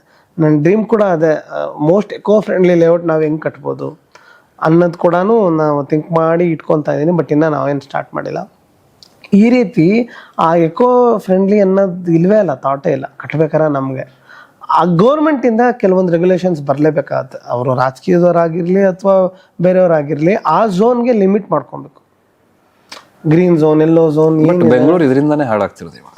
ಅಲ್ಲ, ನಾವು ಅನ್ಪ್ಲಾನ್ಡ್ ಆಗಿ ಬೆಳೆಸ್ಕೊಂಡು ಹೋಗ್ತಾ ಇದೀವಲ್ಲ, ಎಲ್ಲಿ ಹೆಂಗ್ ಬೇಕಾದ್ರೂ ಮಾಡ್ಕೊಬೋದು. ನಮ್ಮ ಹತ್ರ ಮಾಸ್ಟರ್ ಪ್ಲಾನೇ ಇಲ್ವಲ್ಲ, ಯಾವುದೋ ಒಂದು ಮಾಸ್ಟರ್ ಪ್ಲಾನ್ ಇಟ್ಕೊಂಡು ಕೂತಿದ್ದೀವಿ ಅಷ್ಟೇ. ಈಗ 2015 ಮಾಸ್ಟರ್ ಪ್ಲಾನ್ 2007 ಮಾಡಿದ್ವಿ, ಆಮೇಲೆ ಯಾವತ್ತು ಮಾಸ್ಟರ್ ಪ್ಲಾನ್ ಮಾಡಿದ್ದೀವಿ? ಇವತ್ತವರೆಗೂ ಎಷ್ಟು ಇನ್ಸ್ಪೈರಿಂಗ್ ಇದ್ದಾರೆ. ಇಲ್ಲೇ ನನ್ನ ಮನೇನು ನೋಡ್ತಾ ಇದ್ದೆ, ನಾವು ದೇಶ ವಿದೇಶನೆಲ್ಲ ಕಟ್ತಾ ಇದ್ದೀವಿ, ಬಟ್ ನಮ್ಮ ಸಿಟಿನ ನಾವು ಕಟ್ಕೊತಾ ಇಲ್ಲ. ಯಾಕೆಂದರೆ ಇಲ್ಲೊಂದು ಮಾಸ್ಟರ್ ಪ್ಲಾನ್ ಇಲ್ಲ, ನಮಗೊಂದು ಐಡಿಯಾನೇ ಇಲ್ಲ, ಹೆಂಗೆ ಬೇಕಾದ್ರೂ ತೊಗೊಂಡೋಗ್ತಾ ಇದೆ. ಆ ಗೌರ್ಮೆಂಟ್ ರೆಗ್ಯುಲೇಷನ್ ಮಾಡಿ, ಇದೊಂದು ಮಾಸ್ಟರ್ ಪ್ಲಾನ್ ಮಾಡಿ, ಝೋನ್ಸ್ನೆಲ್ಲ ಡಿವೈಡ್ ಮಾಡಿ, ಪಬ್ಲಿಕ್ ರೋಡ್ಸ್ ಆಗ್ಬೋದು, ಅದನ್ನೆಲ್ಲ ಫ್ಯೂಚರ್ ಪ್ಲಾನ್ ಮಾಡಿದಾಗಲೇ ಅದನ್ನು ಮಾಡೋಕ್ಕೆ ಸಾಧ್ಯ. ಆ್ಯಸ್ ಎನ್ ಇಂಡಿವಿಜುವಲ್ಲು ನಾನು ನೋಡ್ದಂಗೆ, ನೀವು ನಮ್ಮ ಆಫೀಸ್ ನೀವು ನೋಡಿದ್ರೆ, ನಾನು ಹೇಳಲಿಲ್ಲ CSC ಬೆಲೆ ಕಟ್ಟಿದ್ದೀವಿ. ಇದರಲ್ಲಿ ನಾವು ಬರ್ನ್ ಮಾಡಲ್ಲ, ಕಂಪ್ರೆಸ್ ಮಾಡಿ ಕಟ್ಟೋಂತಹ ಬ್ರಿಕ್ಸ್ ಇದು. ಎಷ್ಟೋ ಜನಕ್ಕೆ ಗೊತ್ತೇ ಇಲ್ಲ, ಅಲ್ಲಿನ ಮಣ್ಣೆ ತಗೊಂಡು ಅದನ್ನೇ ಸಿಮೆಂಟ್, ಅಲ್ಲೇ ನಾವು ಲೈಮು ಸಿಮೆಂಟ್ ಮಿಕ್ಸರ್ ಎಲ್ಲ ಮಾಡಿ ಅದನ್ನೇ ಒಂದು ಬ್ರಿಕ್ ಮಾಡಿ ಕಟ್ಬೋದು. ಅವ್ರು ಅದಕ್ಕೆ ಓಪನ್ ಆಗಿರ್ಬೇಕು. ಓಕೆ, ಈ ತರ ಎಕೋ ಫ್ರೆಂಡ್ಲಿ ಮೆಟೀರಿಯಲ್ಸ್ ಬಹಳ ಇದೆ. AC ಬ್ಲಾಕ್ ಆಗ್ಬೋದು, ಆಯ್ತು, IGBC ಅಂತಾನೆ ಇದೆ, ಇಂಡಿಯನ್ ಗ್ರೀನ್ ಬಿಲ್ಡಿಂಗ್ ಕೌನ್ಸಿಲ್. ಅದರಲ್ಲಿ ನಿಮ್ಗೆ ಬಿಲ್ಡಿಂಗ್ ಕರೆಕ್ಟಾಗಿ ಕಟ್ಟಿದ್ರೆ ಬೇರೆ ಬೇರೆ ಪ್ಲಾಟಿನಮ್, ಡೈಮಂಡ್ ವೆರಿಫೈಡ್ ಎಲ್ಲ ಬರುತ್ತೆ. ಅವ್ರೊಂದು ಗೈಡ್ ಲೈನ್ಸ್ ಕೊಟ್ಟಿದ್ದಾರೆ. ಗೃಹ ಅಂತಿದೆ, ಅಲ್ಲಿ ವೆರಿಫೈಡ್ ಪ್ರಾಡಕ್ಟ್ಸ್ ಅವರೇ ನಮ್ಗೆ ಸಜೆಸ್ಟ್ ಮಾಡ್ತಾರೆ. ಆದಷ್ಟು ಎಕೋ ಫ್ರೆಂಡ್ಲಿ ಮೆಟೀರಿಯಲ್ಸ್ ನಾವು ಬಳಸಬೇಕಾಗತ್ತೆ. ರೈನ್ ವಾಟರ್ ಹಾರ್ವೆಸ್ಟಿಂಗ್ ನಮ್ಮ ಬಿಲ್ಡಿಂಗ್ ಅಲ್ಲಿ ನಾವು ಕಂಪಲ್ಸರಿ ಮಾಡ್ಕೊಬೇಕಾಗುತ್ತೆ. ಈ ರೀತಿ ಸಣ್ಣ ಪುಟ್ಟದ್ದು ಆಟೋಮೇಷನ್, ನಾವು ಎನರ್ಜಿ ಎಫಿಷಿಯೆಂಟ್ ಆಗಿ ಹೆಂಗ್ ಮಾಡ್ಬೋದು. ಸೋಲಾರ್ ತುಂಬಾ ಇಂಪಾರ್ಟೆಂಟ್. ನನಗೆ ಎಲ್ಲ ವೇರೋಸ್ ನೋಡಿದಾಗ್ಲೂ ಅನ್ಸುತ್ತೆ, ನಾನು ರೆಕಮೆಂಡ್ ಮಾಡ್ತಾ ಇರ್ತೀನಿ ನಮ್ಮ ವೆಂಡರ್ಸ್, ಯಾಕೆ ಇಲ್ಲೆಲ್ಲ ಬರೋದಿಲ್ಲ, 11-12 ರೂಪಾಯಲ್ಲಿ ಯಾಕೆ ಕರೆಂಟ್ ಕಟ್ತಾ ಇದೀವಿ ನಾವು, 3-4 ರೂಪಾಯಲ್ಲೇ ನಾವು ಜನರೇಟ್ ಮಾಡೋ ಟೈಮಲ್ಲಿ ನಮ್ಮದೇ ಓನ್ ಮಾಡ್ಕೊಂಡಾಗ ಯಾಕೆ ಬರಲ್ಲ? ಅದನ್ನ ನಾವು ಸಣ್ಣ ಬಿಲ್ಡಿಂಗ್ಸ್ಗೆ ಹೆಂಗೆ ತರ್ಬೋದು, ಯಾವ ರೀತಿ ಮಾಡ್ಬೋದು ಅನ್ನೋದೇ ಒಂದು ಚಾಲೆಂಜು. ಈ ರೀತಿ ಎಕೋ ಫ್ರೆಂಡ್ಲಿ ಮೆಟೀರಿಯಲ್ಸ್ ಭಾಳ ಇದೆ, ನಾವು ಬಳಸ್ಬೋದು. ಮತ್ತೆ ನನಗೆ ಗೊತ್ತಿದ್ದಂಗೆ ಕ್ಲೈಂಟ್ಸಿಂದ ರಿಕ್ವೈರ್ಮೆಂಟ್ ಬರ್ತಾ ಇಲ್ಲ, ನಾವು ಹೇಳಿದ್ರು ತಗೊಳ್ಳೋ ವಿಧಾನ ಇಲ್ಲ. ಈಗ ನೀವೆಲ್ಲ CSC ಬೆಲೆ ಕಟ್ಟಿ ಅಂದರೆ ಇಲ್ಲ, ಅದು ನಮಗೆ ಪಾಚಿ ಕಟ್ಟುತ್ತೆ ಅಂತಾರೆ. ಆಯಿತು, ನಾವು ಅದಕ್ಕೊಂದು ವಾಟರ್ ಪಾಲಿಶ್ ಮಾಡ್ಕೊಡ್ತೀವಿ, ಚೆನ್ನಾಗಿ ಬರುತ್ತೆ. ನಮ್ಮ ಆಫೀಸೇ ನಾನು ಮಾಡಿದ್ದೀನಿ, ಹೆಂಚಿದೆ, ಒಂದು ಸ್ಕೆಲೆಟ್ ಹಾಕ್ಕೊಳ್ಳಿ. ನಾನು ಮಾಡಿದ್ದೇ ಮೇನ್ ಇಲ್ಲಿ ಈ ಥರ ಸ್ಪೇಸ್ನ ಜನ ಬಂದು ಇನ್ಸ್ಪೈರ್ ಆಗಿ ಎಕೋ ಫ್ರೆಂಡ್ಲಿ ಆಗಿ ಕಟ್ಲಿ, ಅದು ಬರಲಿ ಅಂತ. ಬಟ್ ಆ ಟೇಸ್ಟೇ ಮರ್ತೋಗಿದ್ದೀವಿ ಅಂತ ನನ್ಗನ್ಸುತ್ತೆ. ಇವಾಗ AI ಬಗ್ಗೆ ಮಾತಾಡೋಣ. ಸೊ ಲೆಟ್ಸ್ ಟೇಕ್ ಒಂದು ಕೇಸ್ ಸ್ಟಡಿ ಥರ, ಓಕೆನಾ? ಒಂದು 30-50 ಒನ್ಸ್ ಅಗೇನ್. ಈಗ ನಾನು 30-50 ಮನೆ, ಒಂದೊಂದು ಜಾಗ ಇದೆ. ಈಗ ನಾನು ಇದಕ್ಕೆ ಮನೆ ಕಟ್ಟಬೇಕು, ನಾನು ಸಿವಿಲ್ ಇಂಜಿನಿಯರ್ ಹತ್ರ ಹೋಗಬೇಕು. But before that, civil engineering ಹೋಗೋಕ್ಕಿಂತ ಮುಂಚೆ ನಾನು ಈಗ ಇರೋ ಟೆಕ್ನಾಲಜಿನ ಯೂಸ್ ಮಾಡಿಕೊಂಡು AI ಥ್ರೂ ಏನೆಲ್ಲ ರೆಡಿ ಆಗ್ಬೋದು, ಯಾವ್ಯಾವ ಪ್ಲಾಟ್ಫಾರ್ಮ್ಸ್ ಇಂದ? ಖಂಡಿತ. ಈಗ ನೀವು ಸ್ವಲ್ಪ ವರ್ಷಕ್ಕೆ ಮುಂಚೆ ನೋಡಿದ್ರೆ ಪಿಂಟ್ರೆಸ್ಟ್ ಅನ್ನೋದು ಒಂದು ಬೇಸ್ ಆಗೋಗ್ತಾ ಇತ್ತು ನಮಗೆ, ಎಸ್ಪೆಷಲಿ ಇಂಟೀರಿಯರ್ ಡಿಸೈನಿಂಗ್ ಅಂತ ಬಂದಾಗ ಅಥವಾ ಇನ್ಸ್ಪಿರೇಷನ್ ಅಂತ ಬಂದಾಗ ಪಿಂಟ್ರೆಸ್ಟ್ಗೆ ಹೋಗಿ ನಮಗೆ ಬೇಕಿದ್ದ ಕೀವರ್ಡ್ನ ನಾವು ಸರ್ಚ್ ಮಾಡಿದ್ರೆ, for example Kerala style wooden home design ಅಂತ ಕೊಟ್ಟರೆ ಅದೊಂದು 4-5 ಬರ್ತಾಯಿತ್ತು. ಈಗ ಏನಾಗಿದೆ ಅಂದ್ರೆ ನಿಮಗೆ ಬೇಕಾಗಿದ್ನ ನೀವು ಇಮ್ಯಾಜಿನ್ ಮಾಡ್ಕೊಂಡು ಒಂದು ಇಮೇಜ್ ಕ್ರಿಯೇಟ್ ಮಾಡ್ಕೊಬೋದು. ಎಸ್ಪೆಷಲಿ ಇಮೇಜ್ ಕ್ರಿಯೇಷನ್ ಥ್ರೂ ಬಂದಾಗ ಸಿಂಪಲ್ ಒಂದು ಚಾಟ್ GPT ಎಲ್ಲರ ಹತ್ರ ಇವಾಗ ಒಂದು ಚಾಟ್ GPT ಇದ್ದೇ ಇರುತ್ತೆ. ನಾವು ನಮ್ಮ ಪ್ರಾಜೆಕ್ಟ್ಸ್ ಅಲ್ಲಿ ಹೆಂಗ್ ಬಳಸ್ತಾ ಇದೀವಿ ಅಂತ ಹೇಳ್ತೀವಿ. ಕೆಲವೊಂದು ಹೋಟೆಲ್ಸು ಎಲ್ಲ ಕೆಫೆಸ್ ಎಲ್ಲ ಮಾಡ್ತಾ ಇದೀವಿ. ಅದರಲ್ಲಿ ನಾವು ತುಂಬಾ ಎಕ್ಸ್ಟೆನ್ಸಿವ್ ಆಗಿ ಬಳಸಿದ್ವಿ. ಏನಕ್ಕೆ? ಐಡಿಯಾ ಜನರೇಷನ್ ಮಾತ್ರ. ಮತ್ತೆ ಈ AI ಕಂಟೆಂಟ್ನ ಉಪಯೋಗಿಸಿ ನಾವು ಹೆಂಗ್ ಫೀಲ್ಡ್ ಆಗ್ತೀವಿ, ನಾವು ಹೆಂಗ್ ಪ್ರಾಕ್ಟಿಕಲ್ ಆಗಿ ತರ್ತೀವಿ ಅನ್ನೋದು ಒಂದು ಟ್ಯಾಲೆಂಟ್. ಅದು ಟೆಕ್ನಿಕಲ್ ನಾಲೆಜ್ ಬೇಕು ಅದಕ್ಕೆ. ಬಟ್ ಐಡಿಯಾ ಲೆವೆಲ್ ನಾವು ಹೆಂಗ್ ಇಂಪ್ಲಿಮೆಂಟ್ ಮಾಡ್ಕೊಬೋದು ಅಂದ್ರೆ, ನಿಮ್ಮ ಹತ್ರ ಒಂದು ಲ್ಯಾಂಡ್ ಇದೆ, ನೀವೊಂದು ಲ್ಯಾಂಡ್ ಹಾಕ್ಬಿಟ್ಟು 3 ಫ್ಲೋರ್ ಬಿಲ್ಡಿಂಗು ಅಂತ ನೀವು ಚಾಟ್ GPT ಟೈಪ್ ಮಾಡಿದ್ರೆ ಅದೇ ಬರುತ್ತೆ. ಅದಕ್ಕೊಂದು ನಾವು ಇಮೇಜ್ ಅಟ್ಯಾಚ್ ಮಾಡಬೇಕು. ನೀವೆಲ್ಲೋ ಒಂದು ಬಿಲ್ಡಿಂಗ್ ಹೋದ್ರಿ, ಫಸ್ಟ್ ಏನ್ ಮಾಡ್ತಾ ಇದ್ವಿ, ಆ ಬಿಲ್ಡಿಂಗ್ ತಗೊಂಡು ನಾವು ನಮ್ಮ ಆರ್ಕಿಟೆಕ್ಟ್ಸ್ ತೋರಿಸ್ತಾ ಇದ್ವಿ ಅಥವಾ ಸಿವಿಲ್ ಇಂಜಿನಿಯರ್ ತೋರಿಸ್ತಾ ಇದ್ವಿ. ಈ ಬಿಲ್ಡಿಂಗ್ ನ ತಗೊಂಡು ಈ ಖಾಲಿ ಲ್ಯಾಂಡ್ ಅಲ್ಲಿ ಒಂದು ಎಲಿವೇಶನ್ ತೋರಿಸಂದ್ರೆ ತೋರಿಸ್ಬಿಡುತ್ತೆ ಚಾಟ್ GPT. ನಿಮ್ಗೆ ಪ್ರಾಕ್ಟಿಕಲ್ ಗೊತ್ತಾಗುತ್ತೆ, ಓ ಇದು ಹೆಂಗಾಗುತ್ತೆ ಏನು ಅಂತ. ಒಂದು ಪ್ಲಾನಿಂಗ್ ಬಂದ್ರೆ ಮೇನ್ ಒಂದು ಅಲ್ಲಿ ಇನ್ನ ಏನಂದ್ರೆ ಇಂಡಿಯನ್ ವಾಸ್ತು ಪ್ಲಾನ್ಸ್ ಅಷ್ಟು ಈಸಿಯಾಗಿ ಬರ್ತಾ ಇಲ್ಲ. ಅದೊಂದು ಮೇಜರ್ ಡ್ರಾಬ್ಯಾಕ್ ಇದೆ. ಅಂದ್ರೆ ನಮ್ಮಲ್ಲಿ ಯಾವ್ಯಾವ ಕೋಣೆಯಲ್ಲಿ ಏನಿರ್ಬೇಕು, ನ್ಯಾಚುರಲ್ ಲೈಟ್ಗೆ ಏನ್ ಬರಬೇಕು, ಅದು ಇನ್ನ ಅಷ್ಟೊಂದು ಫೀಡ್ ಹೋಗಿಲ್ಲ. ಅದನ್ನು ಹೋಗ್ತಾ ಕಲಿಬಹುದು. ಬಟ್ ಅದು ಪ್ರಾಂಪ್ಟ್ ಅಲ್ಲಿ ಕೊಡ್ಬೋದಲ್ಲ? ಪ್ರಾಂಪ್ಟ್ ಅಲ್ಲಿ ನಾವು ಕೊಡ್ಬೋದು. ಫಾಲೋ ಇದು ನನ್ನ ದಿಕ್ಕು, ಇದು ನನ್ನ ನಾರ್ತ್ ಈಸ್ಟ್ ಇದೇ ಇರ್ಲಿ, ಸೌತ್ ಈಸ್ಟ್ ಇದೇ ಇರ್ಲಿ ಅಂದಾಗ ಒಂದು ಪ್ಲಾನ್ ಬರುತ್ತೆ. ಮತ್ತೆ ಅದ್ರಲ್ಲಿ ನಾವು ಮಲ್ಟಿಪಲ್ ಜನರೇಷನ್ಸ್ ಎಲ್ಲ ಮಾಡ್ಬೋದು. ನಾವೇನಿಗೆ ಜಾಸ್ತಿ ಬಳಸ್ತಾ ಇದೀವಿ ಅಂದ್ರೆ, ನಾವೊಂದು ಖಾಲಿ ಸ್ಪೇಸ್ಗೆ ಹೋದ್ವಿ, ನಿಮ್ಗೆ ಅವಾಗ ಅಲ್ಲಿ ಎಸ್ಪೆಷಲಿ ರಿಟೇಲ್ ಹಾಸ್ಪಿಟಾಲಿಟಿ ಡಿಸೈನ್ ಅಲ್ಲಿ ಒಂದು ಇಮೇಜ್ ತಗೊಂಡು ಅದಕ್ಕೆ ನಮ್ಗೆ ಇಷ್ಟ ಆಗಿರೋ ಬೇರೆ ಇಮೇಜ್ ನಾವು ಕಂಬೈನ್ ಮಾಡಿ ಈ ಜಾಗಕ್ಕೆ ಈ ಥೀಮ್ನ ನೀವು ಮಾಡ್ಕೊಡಿ ಅಂದ್ರೆ ತುಂಬಾ ಅದ್ಭುತವಾಗಿ ಮಾಡ್ಕೊಡುತ್ತೆ. ನೀವೆಲ್ಲ ಒಂದು ಕೆಫೆ ನೋಡಿದ್ರೆ ನಿಮ್ಗೆ ಅದು ಇಷ್ಟ ಆಯ್ತು, ನಿಮ್ ಸ್ಪೇಸ್ಗೆ ಹೆಂಗ್ ಮಾಡ್ಬೇಕು, ಇಲ್ಲ ಒಂದು ರೂಮ್ಗೆ ಬರೋಣ, ಮನೆ ಅಂದ್ರೆ ಈಸಿ ಅನ್ಸುತ್ತೆ. ನೀವು ಯಾವ್ದಾನ ಒಂದು ಮನೆಗೆ ಹೋದ್ರೆ ಒಂದು ಫೋಟೋ ತಗೊಂಡ್ಬರ್ತೀರಾ, ನಿಮ್ಮ ಮನೆಗೆ ಒಂದು ಫೋಟೋ ತಕೊಂಡು ಇದನ್ನ ನೀವು ಮ್ಯಾಚ್ ಮಾಡಿ ಅಂತ ನಾವು ಚಾಟ್ GPTಗೆ ಅಪ್ಲೋಡ್ ಮಾಡಿದ್ರೆ ಟಕ್ಕಂತ ಅದನ್ನೇ ಅಡಾಪ್ಟ್ ಆಗಿ ಬರುತ್ತೆ. ಕರೆಕ್ಟ್. ನಾವು ಪಿಂಟ್ರೆಸ್ಟ್ಗಿನ ಅಡ್ವಾನ್ಸ್ ಆಗ್ಬೋದು. ನಮ್ಮಲ್ಲಿರೋ ಇಮೇಜ್ನ ನಾವು ಪ್ರಾಂಪ್ಟ್ ಹಾಕಿ ಅಪ್ಲೋಡ್ ಮಾಡೋದ್ರಿಂದ ನಮ್ದಕ್ಕೆ ಬರುತ್ತೆ.